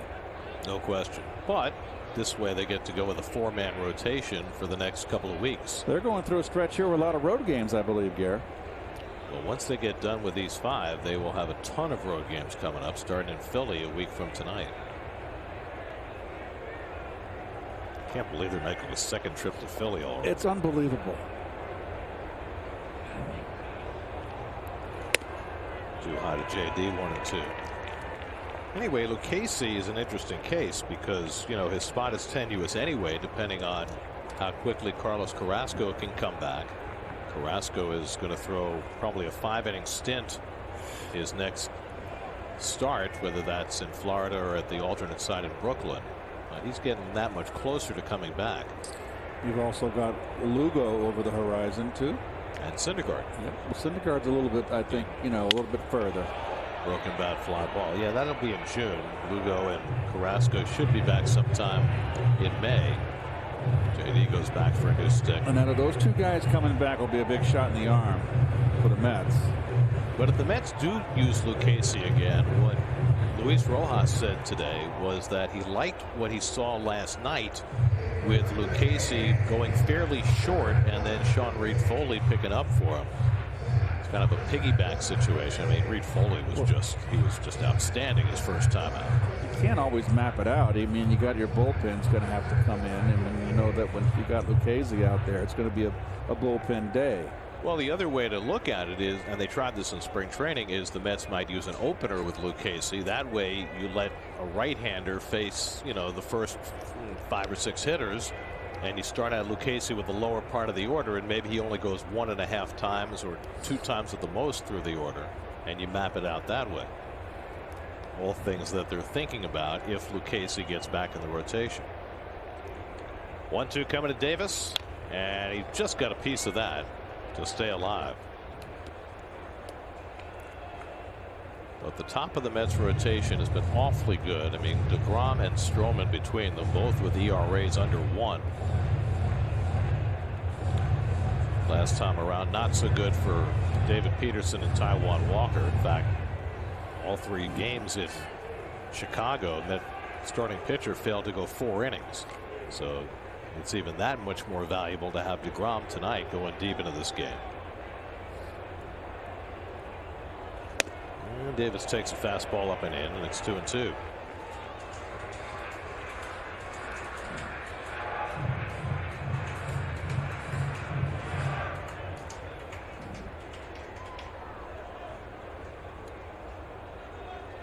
Jeff McNeil waiting on deck. Kyle Finnegan picking up for Eric Fetty here in the 6th. Conforto at first and 1 out. This will be the 7th pitch of the at bat coming to Davis. And JD goes down on the fastball, and Finnegan's got his first strikeout. So 2 out of the inning. Drive around the majors presented by Cadillac. Round 2 of Dodgers versus Padres after another gem last night. Padres winning 3-2. Tonight will be Clayton Kershaw against Yu Darvish. Last night the game decided by an incredible double play that the Padres turned in the 8th inning. A bullet that Jake Cronenworth somehow knocked down, got to Fernando Tatis, and they turned a double play that they'll be showing on video for a long time and helped them to a 1-run win. Those 4 games so far between the Padres and Dodgers have all been things of beauty. They're 2-2 now over the last 2 weeks. And Mookie Betts made that great catch to end that 1 game for the Dodgers. And the Dodgers have had their way, but so far with the Padres have made a ton of errors.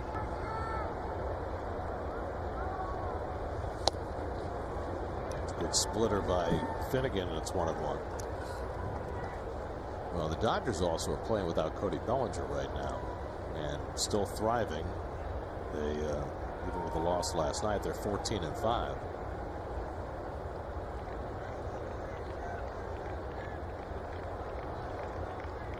One and one to McNeil. DeGrom would be next. There goes Conforto. It's hit slowly to the right side. Harrison charging. Sidearm throw not in time. And McNeil's got an infield hit. Looked like a little bit of miscommunication with Harrison and Turner. I think Turner wanted to step in front of Harrison, but I don't think either was going to have a chance to throw out McNeil. That's what happens when you've got the shift and guys are in unfamiliar territory. And you got Harris was just playing out in the outfield grass a little bit around 2 feet there. Too deep for a guy like McNeil. You don't have to play that deep when you've got 3 guys over there. I don't understand. The fans at Citi Field are chanting MVP, and why not? The pitching and hitting stars at the plate. 2 out and 2 on for DeGrom, who had an RBI double his last time up. And he strokes this one foul. If he gets a base hit here, Gary, it's a Babe Ruth game. Well, see, the touchstone for Little League Babe Ruth type games is Rick Wise, right? Nobody's ever done what Rick Wise did. He pitched a no-hitter and hit 2 home runs in the same game. So that's hard to eat. I played with Rick Wise when I was 20 years old. He was with the Cardinals. Nice man, great guy. That's slowed down to center, but right at Robles. And that retires the side. Not this time for DeGrom, but he's still got a 3-0 lead as he goes back to the mound for the 7th. Tonight, some shots of Jackie with his lovely bride Rachel and with Branch Rickey, who signed him to a Dodger contract. Francisco Lindor sporting the number 42 on his shoes tonight. Last week on the original Jackie Robinson Day, Lindor had some poignant words to say about Jackie Robinson. He's one of the main reasons we're here. You know, he opened all the doors for us. You know, I'm the same color Jackie was. With that being said, you know, he represents all of us, not just the black community, but the Hispanic community, the Asian community, everybody, you know, and he opened the doors for all of us. He was a true hero, a legend, and he represented himself and his family the right way. So we all, as Latinos, we all look forward to represent ourselves and our families and our organization the right way. It's really hard to add to that. I mean, that's about as eloquently put as anybody could possibly have delivered. Francisco Lindor about the importance of Jackie Robinson, again, not just for the African-American community, but really for all of humanity, both within baseball and outside the game as well. Well, there's no question someone had to break the barrier, and it was the chosen one was Jackie Robinson. And don't think that Branch Rickey searched high and low. He not only needed a talented player on the field, he needed someone with the mental toughness to have to go through with what he had to go through. And you know, Jackie was a combative person. He was a great competitor and wonderful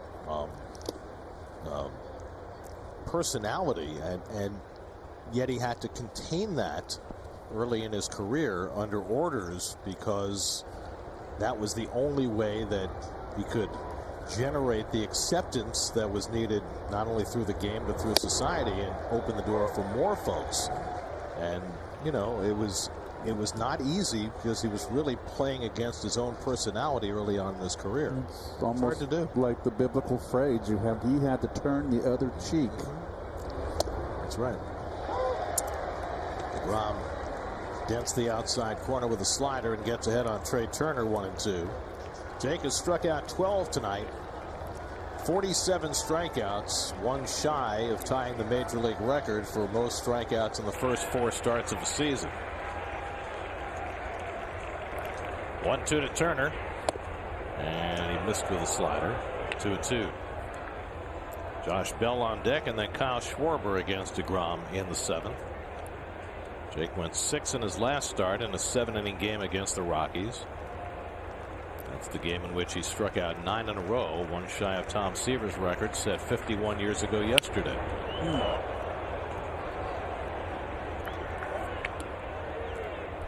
He has moved past Seaver tonight for the best lifetime ERA in Mets history.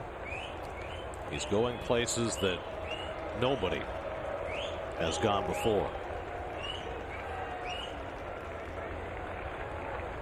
2-2. And Turner able to stay alive, fouling off a 100-mile-an-hour fastball. Jake struck out the side in the 6th inning. It was the 40th time in his career he has struck out the side. 1-2-3.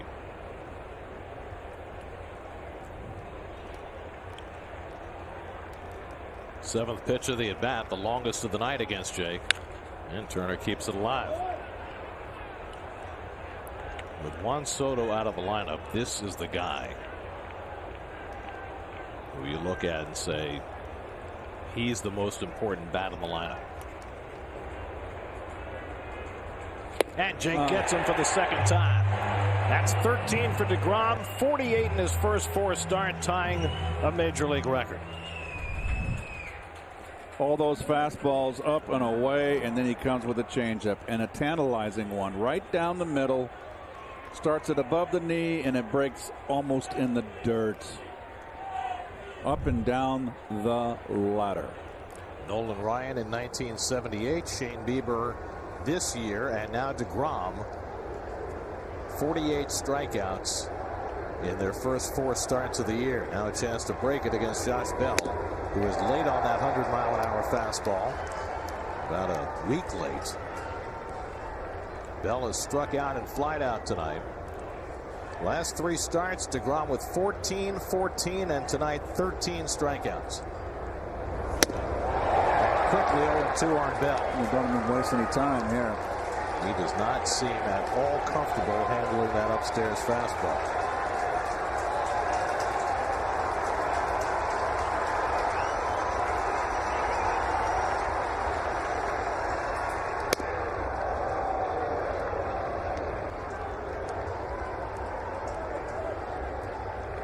He's retired 11 in a row. Striking out 7 of the 11. 1-2. Lifted foul down the left side. That'll go out of play. 87 pitches for DeGrom. He threw 99 in his last start. Keep in mind that some key members of the Mets bullpen might be unavailable tonight. Diaz threw more than an inning last night. Castro and Loop each pitched the last 2 days. And again, the 1-2. He struck him out. 14 for a 3rd straight start. Only the 3rd pitcher in history to strike out 14 batters in 3 straight starts. Pedro Martinez did it in 1999. Garrett Cole did it in 2019. And now DeGrom has struck out 14 in 3 consecutive starts. He's also set a record, striking out 49 batters in his first 4 starts of the year. And he's alone in that category. What's he going to do? Strike out 300 this year? I don't know if he'll pitch enough innings to do that, but wow. 49 strikeouts now in 26 2/3 innings. Do you know how fun it is to be that good, Gary, to come to the park? And from a hitter's point of view, it's like hitting 400. He struck out 5 in a row. And now it's Schwarber. Oh, he has no chance against that slider. 0-1. I don't like the term, but I don't overuse it. That's unhittable right there. That's unhittable, that pitch, that location. 6th time in Jake's career he struck out exactly 14, including each of his last 3 starts. Now going for a personal best.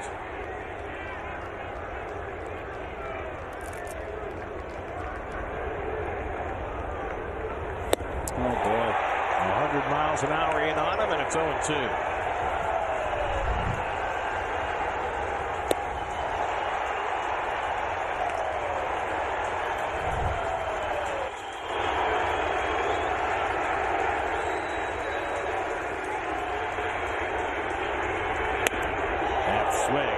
dropped it in time. 1-2 to Schwarber. Might be the last inning for DeGrom, up over 90 pitches for the night. Is he going to throw him now after the high fastball, the other strikeout, the changeup in the dirt? 1-2. Oh, for a call, strike 3. A career high 15 strikeouts for Jacob DeGrom. A master at the top of his craft.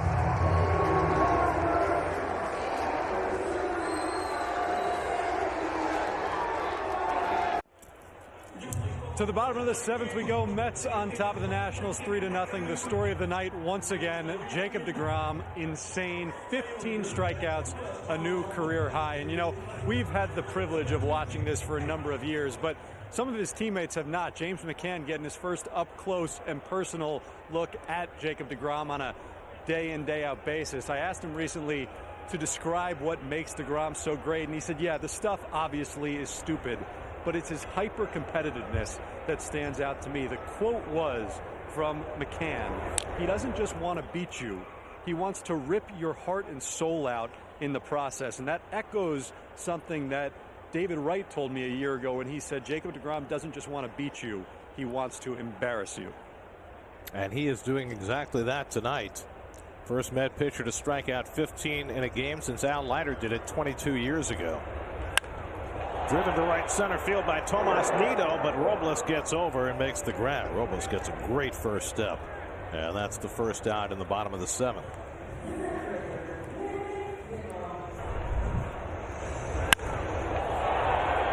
Robles right there, a routine for him.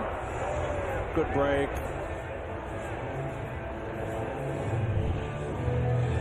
By the way, Met pitchers who have struck out 15 or more, Tom Seaver did it 5 times, Dwight Gooden did it 4 times, Nolan Ryan did it twice, David Cohn, Sid Fernandez, Jerry Kuzman, we mentioned Leiter, the last to do it before tonight, and now 22 years later, Jacob DeGrom joins that pantheon. Austin Voth, the new pitcher for the Nats.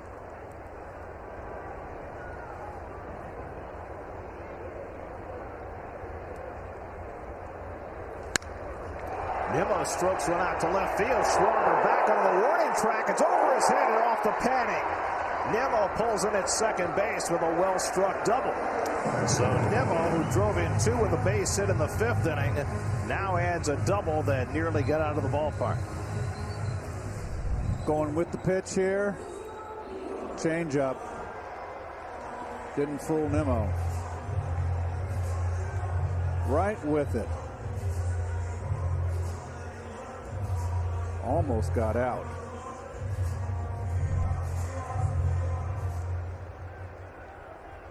So 2 hard hit balls against Voth to start his stint, and now Lindor had a base hit up the middle his last time up.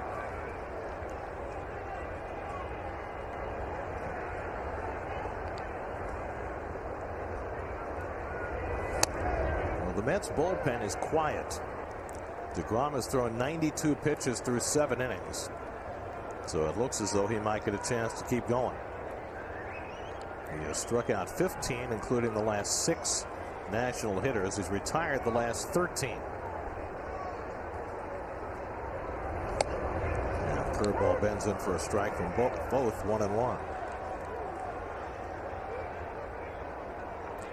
We are so privileged to be watching one of the greatest pitchers in the last many decades pitch at the top of his effectiveness.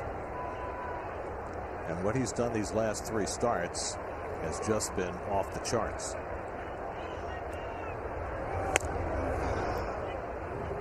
Lindor goes down on strikes, and that's the 2nd out of the inning.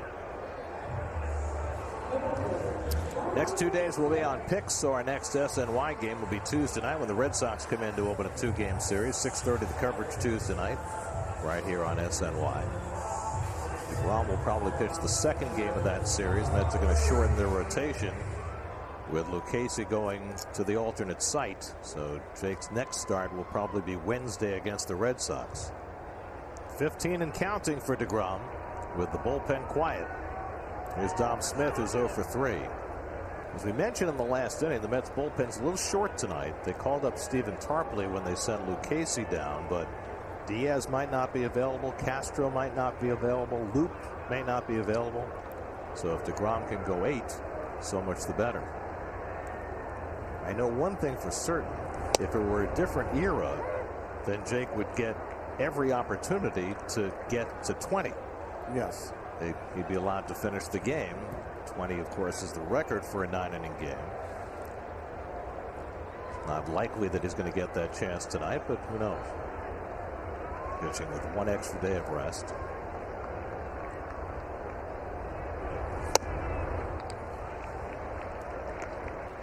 Coming up tonight on Geico Sports Night, yeah, lots of reaction to Jacob DeGrom's start. I'd say that probably will fill up the entire show, don't you think? Geico Sports Night tonight and every night right here on SNY. Probably talk about him nonstop all week until his next start. Both catches the corner to Smith, and it's 1-2. Dom's been up 3 times, grounded out all 3. To the right side of the infield, Gary. Yeah, grounded out with a runner at third in the 5th. He's now 1 for 16 with runners in scoring position this year.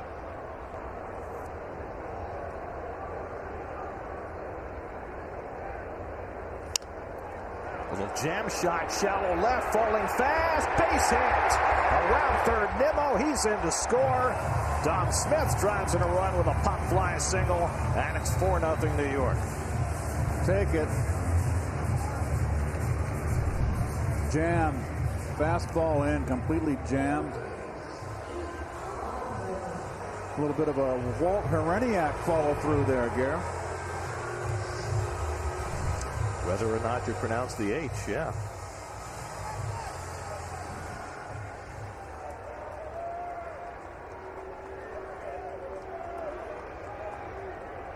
Albert Almora will run for Dom, and he'll come in to play the outfield.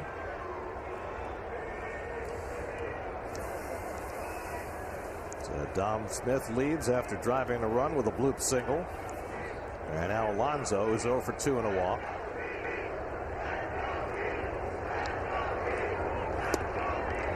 Pete tries to hold the swing, and he stopped it in time.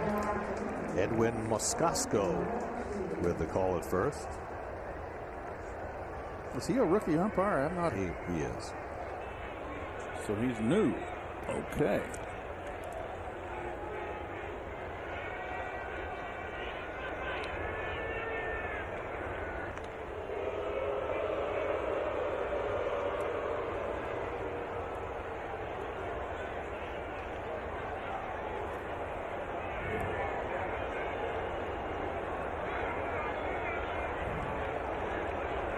Austin Voth, the third pitcher for the Nats tonight.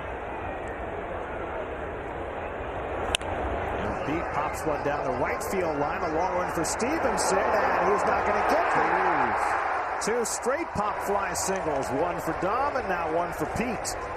And the Mets have runners at the corners. Well, the Mets have got some bloops and bleeders in this game. They've been owed a few.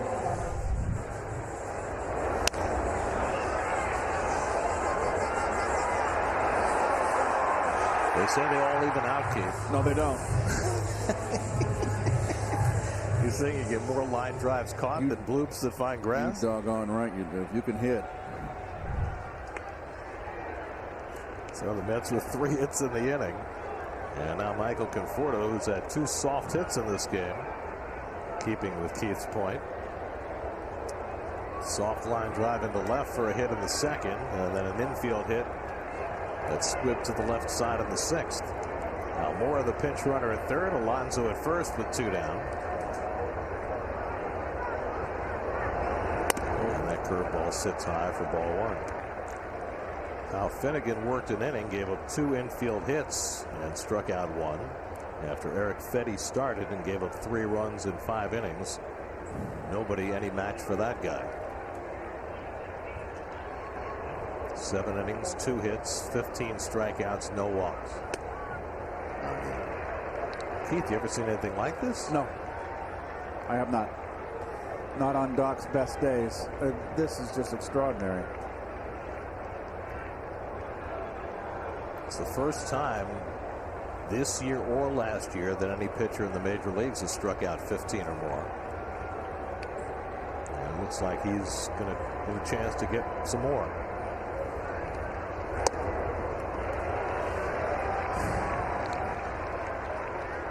Tom Seaver and David Cohn have the club record. They each struck out 19. Seaver against the Padres in 1970, and Cohn against the Phillies the last day of the season.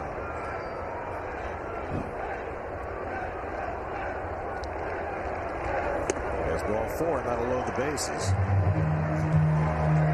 So Conforto's on base for the 3rd time, and J.D. Davis will get a crack with the bases full.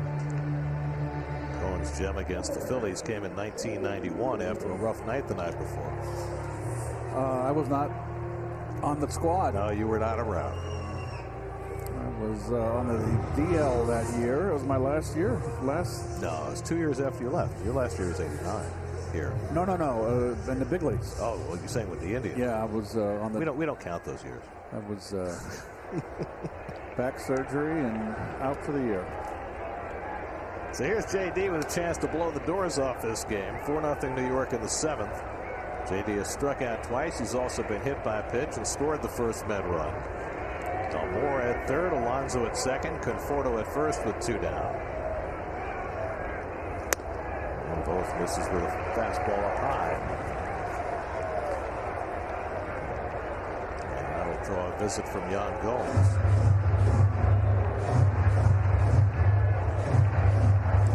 Pitching coach Jim Hickey as well. Seems like both just got exasperated. He should have been in the dugout a long time ago.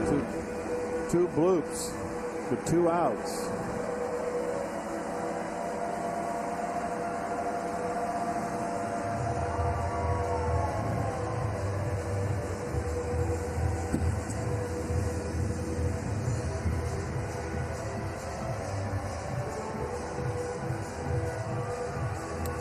Ian and Chris chat with Knicks starting center Nerlens Noel on the latest episode of The Putback with Ian Begley. Check it out now on SNY.TV.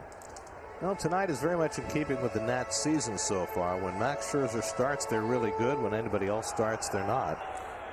Nats are 3-1 in Scherzer's 4 starts, and they're 4-8 in everybody else's starts. And their starters other than Scherzer have a 6.92 ERA. Of course, when you're facing DeGrom on a night like tonight, probably wouldn't matter if Sandy Koufax was starting for you. Davis swings through a fastball, and it's 1-1. Mets have a run home in the inning, driven in on a Dom Smith blooper.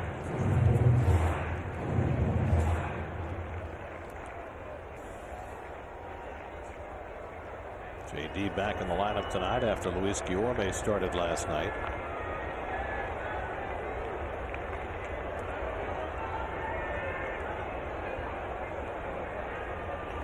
And Davis swings at that fastball and misses, and it's 1-2. Nets with 4 runs and 9 hits. The Nats no runs and 2 hits. We're in the 7th. He has not gotten out of the zone. Ready to put his death stare to work again.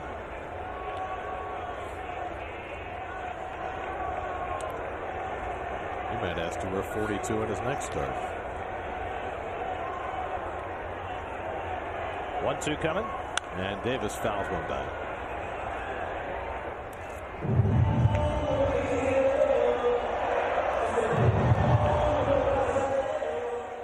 Must be nice to be Tomas Nido tonight.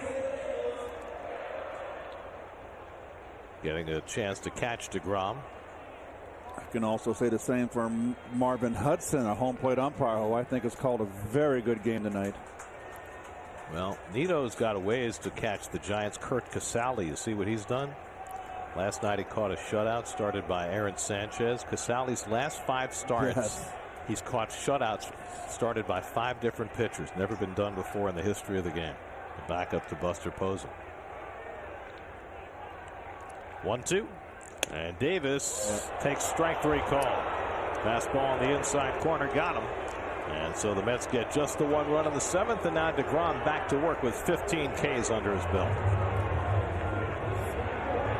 SNY is brought to you by M&M's Chocolate Candies, the official chocolate of the New York Mets. Celebrate game day with M. Tightening up the defense, Luis Guillorme comes in to play third. Albert Almora stays in center. Brandon Nimmo moves to left. Jacob DeGrom has struck out the last 6 hitters. Defense not needed. Starlin Castro has one of the 2 hits for the Nats tonight, and he takes a slider for a strike. Castro singled to right in the second. Andrew Stevenson doubled off Nimmo's glove in the third. And since then, DeGrom's retired 13 in a row, striking out 9 of the 13. Castro hits one back to DeGrom. Uses those long limbs to get it. And that's the first out in the top of the 8th. And he does have long limbs. Slider.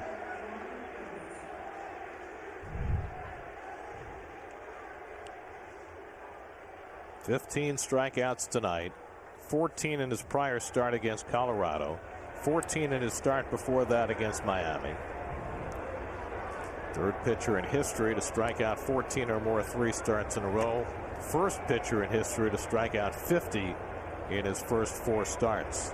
Now Yan Gomes responsible for one of those strikeouts. Now the fastball away at ball 1. Interesting right there. The first fastball, that was 97. So a little bit of a drop off. Maybe it was something mechanically. He just maybe rushed his motion. Who knows? Keep an eye on the next fastball. Gomes gets under one to left. Nimmo coming toward the line, has room. Second out. So thus far a strikeout less inning for DeGrom. Nonetheless, he's retired 15 Nats in a row. And now Victor Robles. DeGrom, among his 15 strikeouts, has struck out 10 different hitters. All 9 starting players and the pinch hitter Jordy Mercer.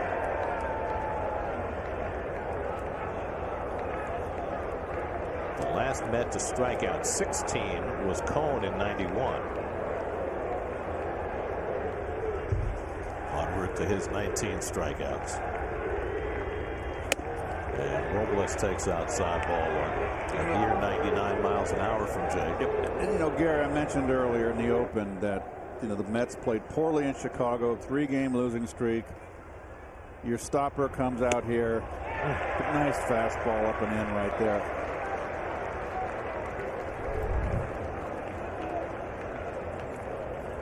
Nope, there's an aerial view right there, like from our SNY drone.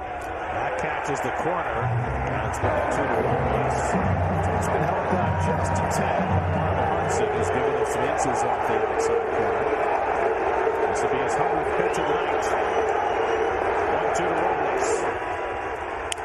Ground ball. Charged by Lindor. Sideways. Jake goes without a strikeout in the 8th, but he's retired 16 Nats in a row. Working on a 2-hit shutout with 15 Ks. Utter dominance. We're going to the last of the 8th inning, and the big news is it looks as though Jacob DeGrom is going to get a chance to finish this game. Kyle McGowan from Pearson High in Sag Harbor will come on to pitch in the bottom of the 8th. There's nobody throwing in the Mets bullpen. DeGrom's got his helmet on. He's due up second in the inning. He's thrown 100 pitches through 8.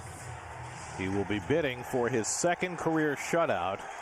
His only shutout was a 1-hitter against the Phillies in 2016. And look at the response from the fans here. That when DeGrom stepped out of the dugout and got into the on-deck circle. They're thrilled. It's a select few in this socially distanced crowd at 20% capacity who have gotten to watch this in person tonight, but what they have seen. Jeff McNeil takes a strike from McGowan.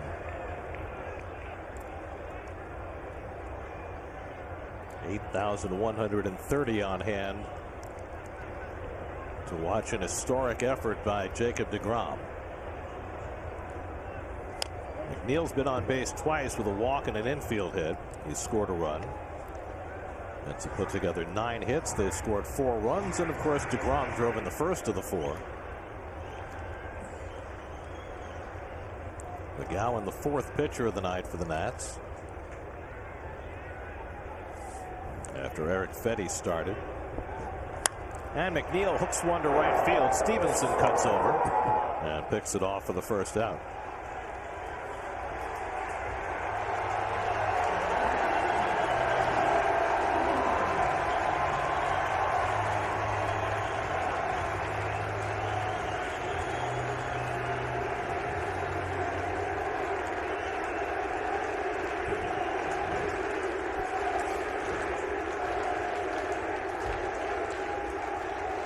chanting MVP at DeGrom all night, and why not? About the only thing he hasn't got on his ledger so far. This is really part of the game that's missing today, watching a guy deal for 9 innings. Well, also what just happened, that standing ovation for a pitcher who comes to bat late in the game. That used to be a staple. Yes. And nobody gets to do that anymore. It was a sign of appreciation of the job that starting pitcher did that day. Absolutely, Gary. Jake had an RBI double in the 5th inning to drive in the game's first run, and he lines this one into right field, and he's got his second hit of the night. He is just a phenomenon.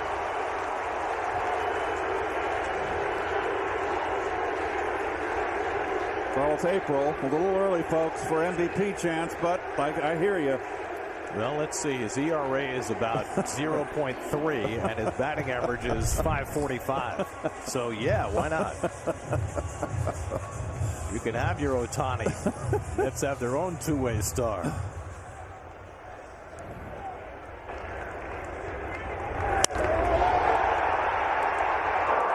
on a 60-degree night, he will eschew the jacket. And here's Nito, who's done an excellent job catching DeGrom tonight. He takes a curveball outside from McGowan.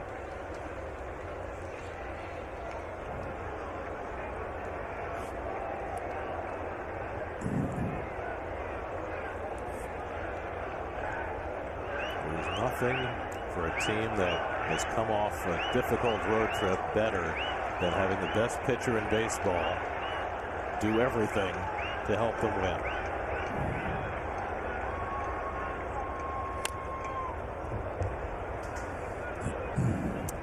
Don't forget, when we're done here, there's much more coming up on WB Mason Postgame Live. Gary Apple and Todd Zeal will have all the highlights, all the interviews, the analysis. You know what the analysis consists of tonight? Wow. That's the analysis. Superb. I'm sure Todd will be more eloquent than that, but that's all I got. Tonight's a night you can go with the superlatives. Good slider by McGowan, and it's 1-2. I mean, at a certain point, you run out of adjectives for the brilliance that Jacob DeGrom is displaying start after start. And then you mix in his offensive game after a year off from hitting. It's just phenomenal. Nito pokes one out to center. Robles coming on to get it. Well, that's the second out.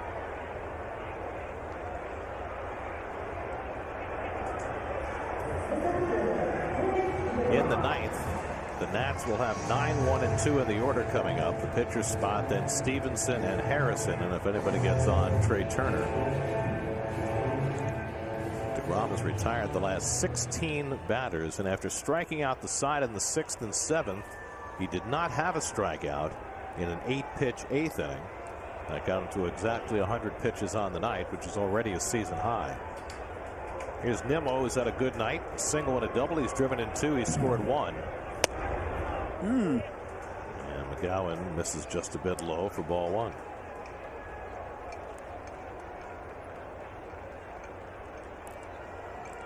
Nimmo had a 2-run single in the 5th that made it a 3-0 game, then doubled with 1 out on the 7th and came home with the 4th New York run. And McGowan again misses low, and it's 2-0. That's we'll have Marcus Stroman going tomorrow, and while DeGrom has been fantastic, Stroman has been almost as good. 3-0, 0.90 through his first 3 starts. Including that gem at Coors Field Sunday. Breaking ball drilled down the right field line, headed for the Coca-Cola corner, and it's out of here. Brandon Nimmo with his first home run of the year to put the icing on the cake. A 2-run shot for Nimmo. He's got a 4 RBI night, and it's now 6-0 New York in the 8th.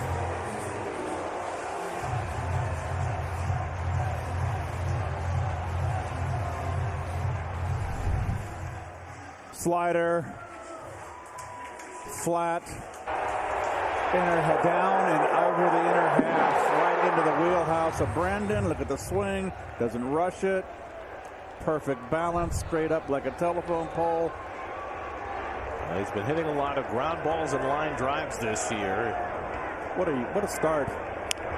This one, he got enough loft on it to get it out of the ballpark. His first home run coming in his 49th at bat, and that Mets home run means City will donate $2,000 to No Kid Hungry to help fight childhood hunger. Now more than ever, kids across America need our help. So Brandon sat out a couple of games with a little stiffness in his hip. He responds tonight with a 3-hit, 4 RBI game. And 0-2 now to Lindor. He also improves, Gary, of that 3 for 5 on his on-base percentage. That's a 600 on-base percentage game for him. Started the night at 481. Also started the night batting 386. So that should put him back over 400. 408 now for Nimmo. Lindor is 1 for 4 to base hit back in the 5th.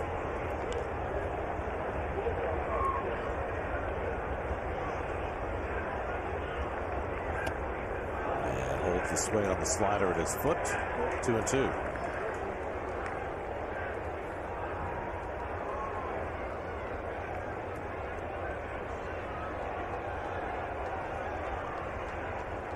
Comparing hitting notes, Nimmo and DeGrom, the hitting stars of this game.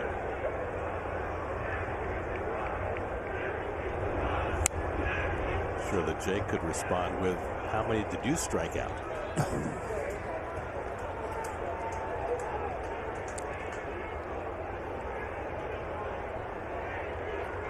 As unassuming a superstar as there is. Yes. As his walk-up music says, simple man.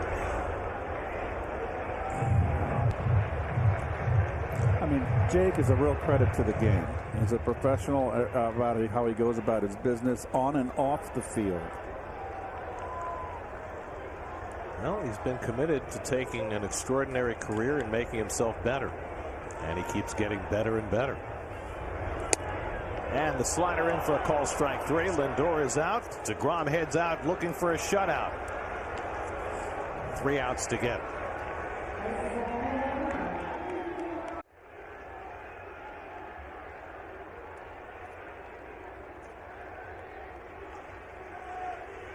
Jacob DeGrom has 3 complete games, including 1 shutout in his major league career. He'll be bidding for both tonight. At exactly 100 pitches, Yadiel Hernandez will be the pinch hitter to lead off for the Nats in the top of the 9th.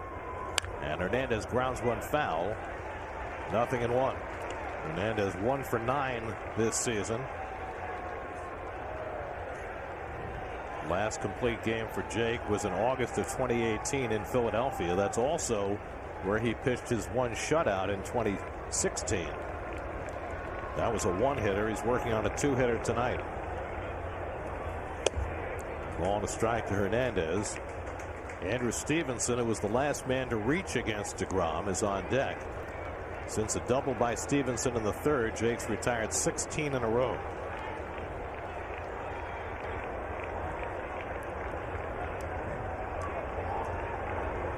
Hernandez rolls one down to first, a foul ball, and it's 1-2. DeGrom struck out 2 in the 1st, 2 in the 2nd, 2 in the 3rd, 2 in the 4th, 1 in the 5th. Struck out the side in the 6th and 7th to get to 15 for the night. Went without a strikeout in the 8th. He's ahead on Yadiel Hernandez, leading off in the 9th, 1-2.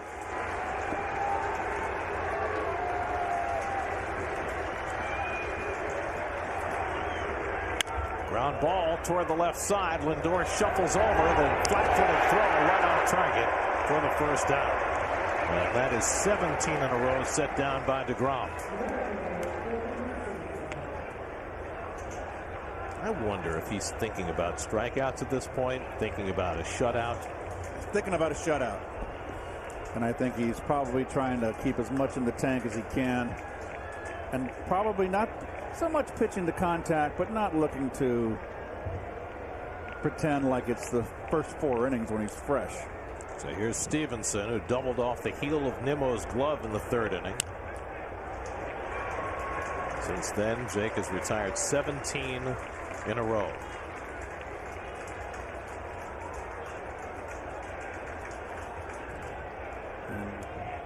be a nice 2-hit shutout, Gary. That has a nice ring to it.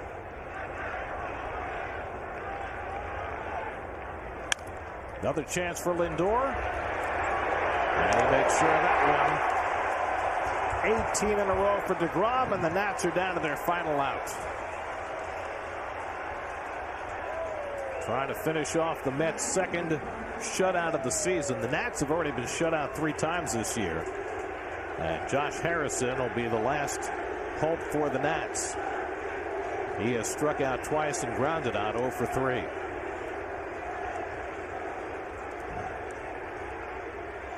Last 5 outs have been on balls put in play since the strikeout of Schwarber to end the 7th, the 15th of the night for DeGrom.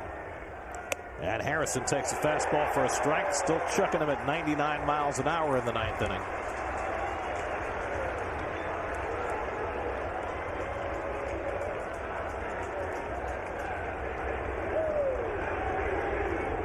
And Harrison wins with a slider, and it's 0-2. And the Nats are down to their final strike. This is just a brilliant performance. 0-2 to Harrison. Tapped on the ground. Alonso to his left. Flip to DeGrom, and the ball game is over. Jacob DeGrom retires the last 19 batters. A 2-hit shutout, 15 strikeouts, no walks, an unforgettable performance for the master of his craft. And what makes it so remarkable in an age in this game where there's no longer the complete game, and to have him finish on that high note, Gary. The last base hit was back in the 3rd inning, and that was Stevenson's double, and no one reached base from that point on. Jacob DeGrom rewriting record books tonight. 50 strikeouts in his first 4 starts. Nobody's done that before. 14 or more strikeouts, 3 straight starts. Only 2 people have ever done that before. He now has the best ERA for a career in Mets history. He passed Tom Seaver. Never better than tonight. A 2-hitter, no walks, 15 strikeouts, 109 pitches, and well deserving of all the congratulations he's getting from his teammates. Oh, by the way, 2 hits, and he drove in the game's first run.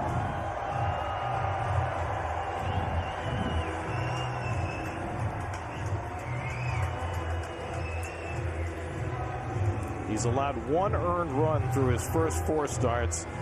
Jake's ERA is now 0.31. Oh, gosh.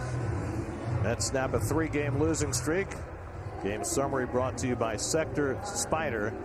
DeGrom, the big story. Nimmo drove in 4 runs, but DeGrom was front and center. 50 strikeouts in his first 4 starts. The first pitcher in Major League history to accomplish that feat. Look at the time. Just unfathomable. Look at the time of game, Gare. 2:37. Jacob DeGrom, the best. Mets win at 6-0. We'll be back to Citi Field in just a moment.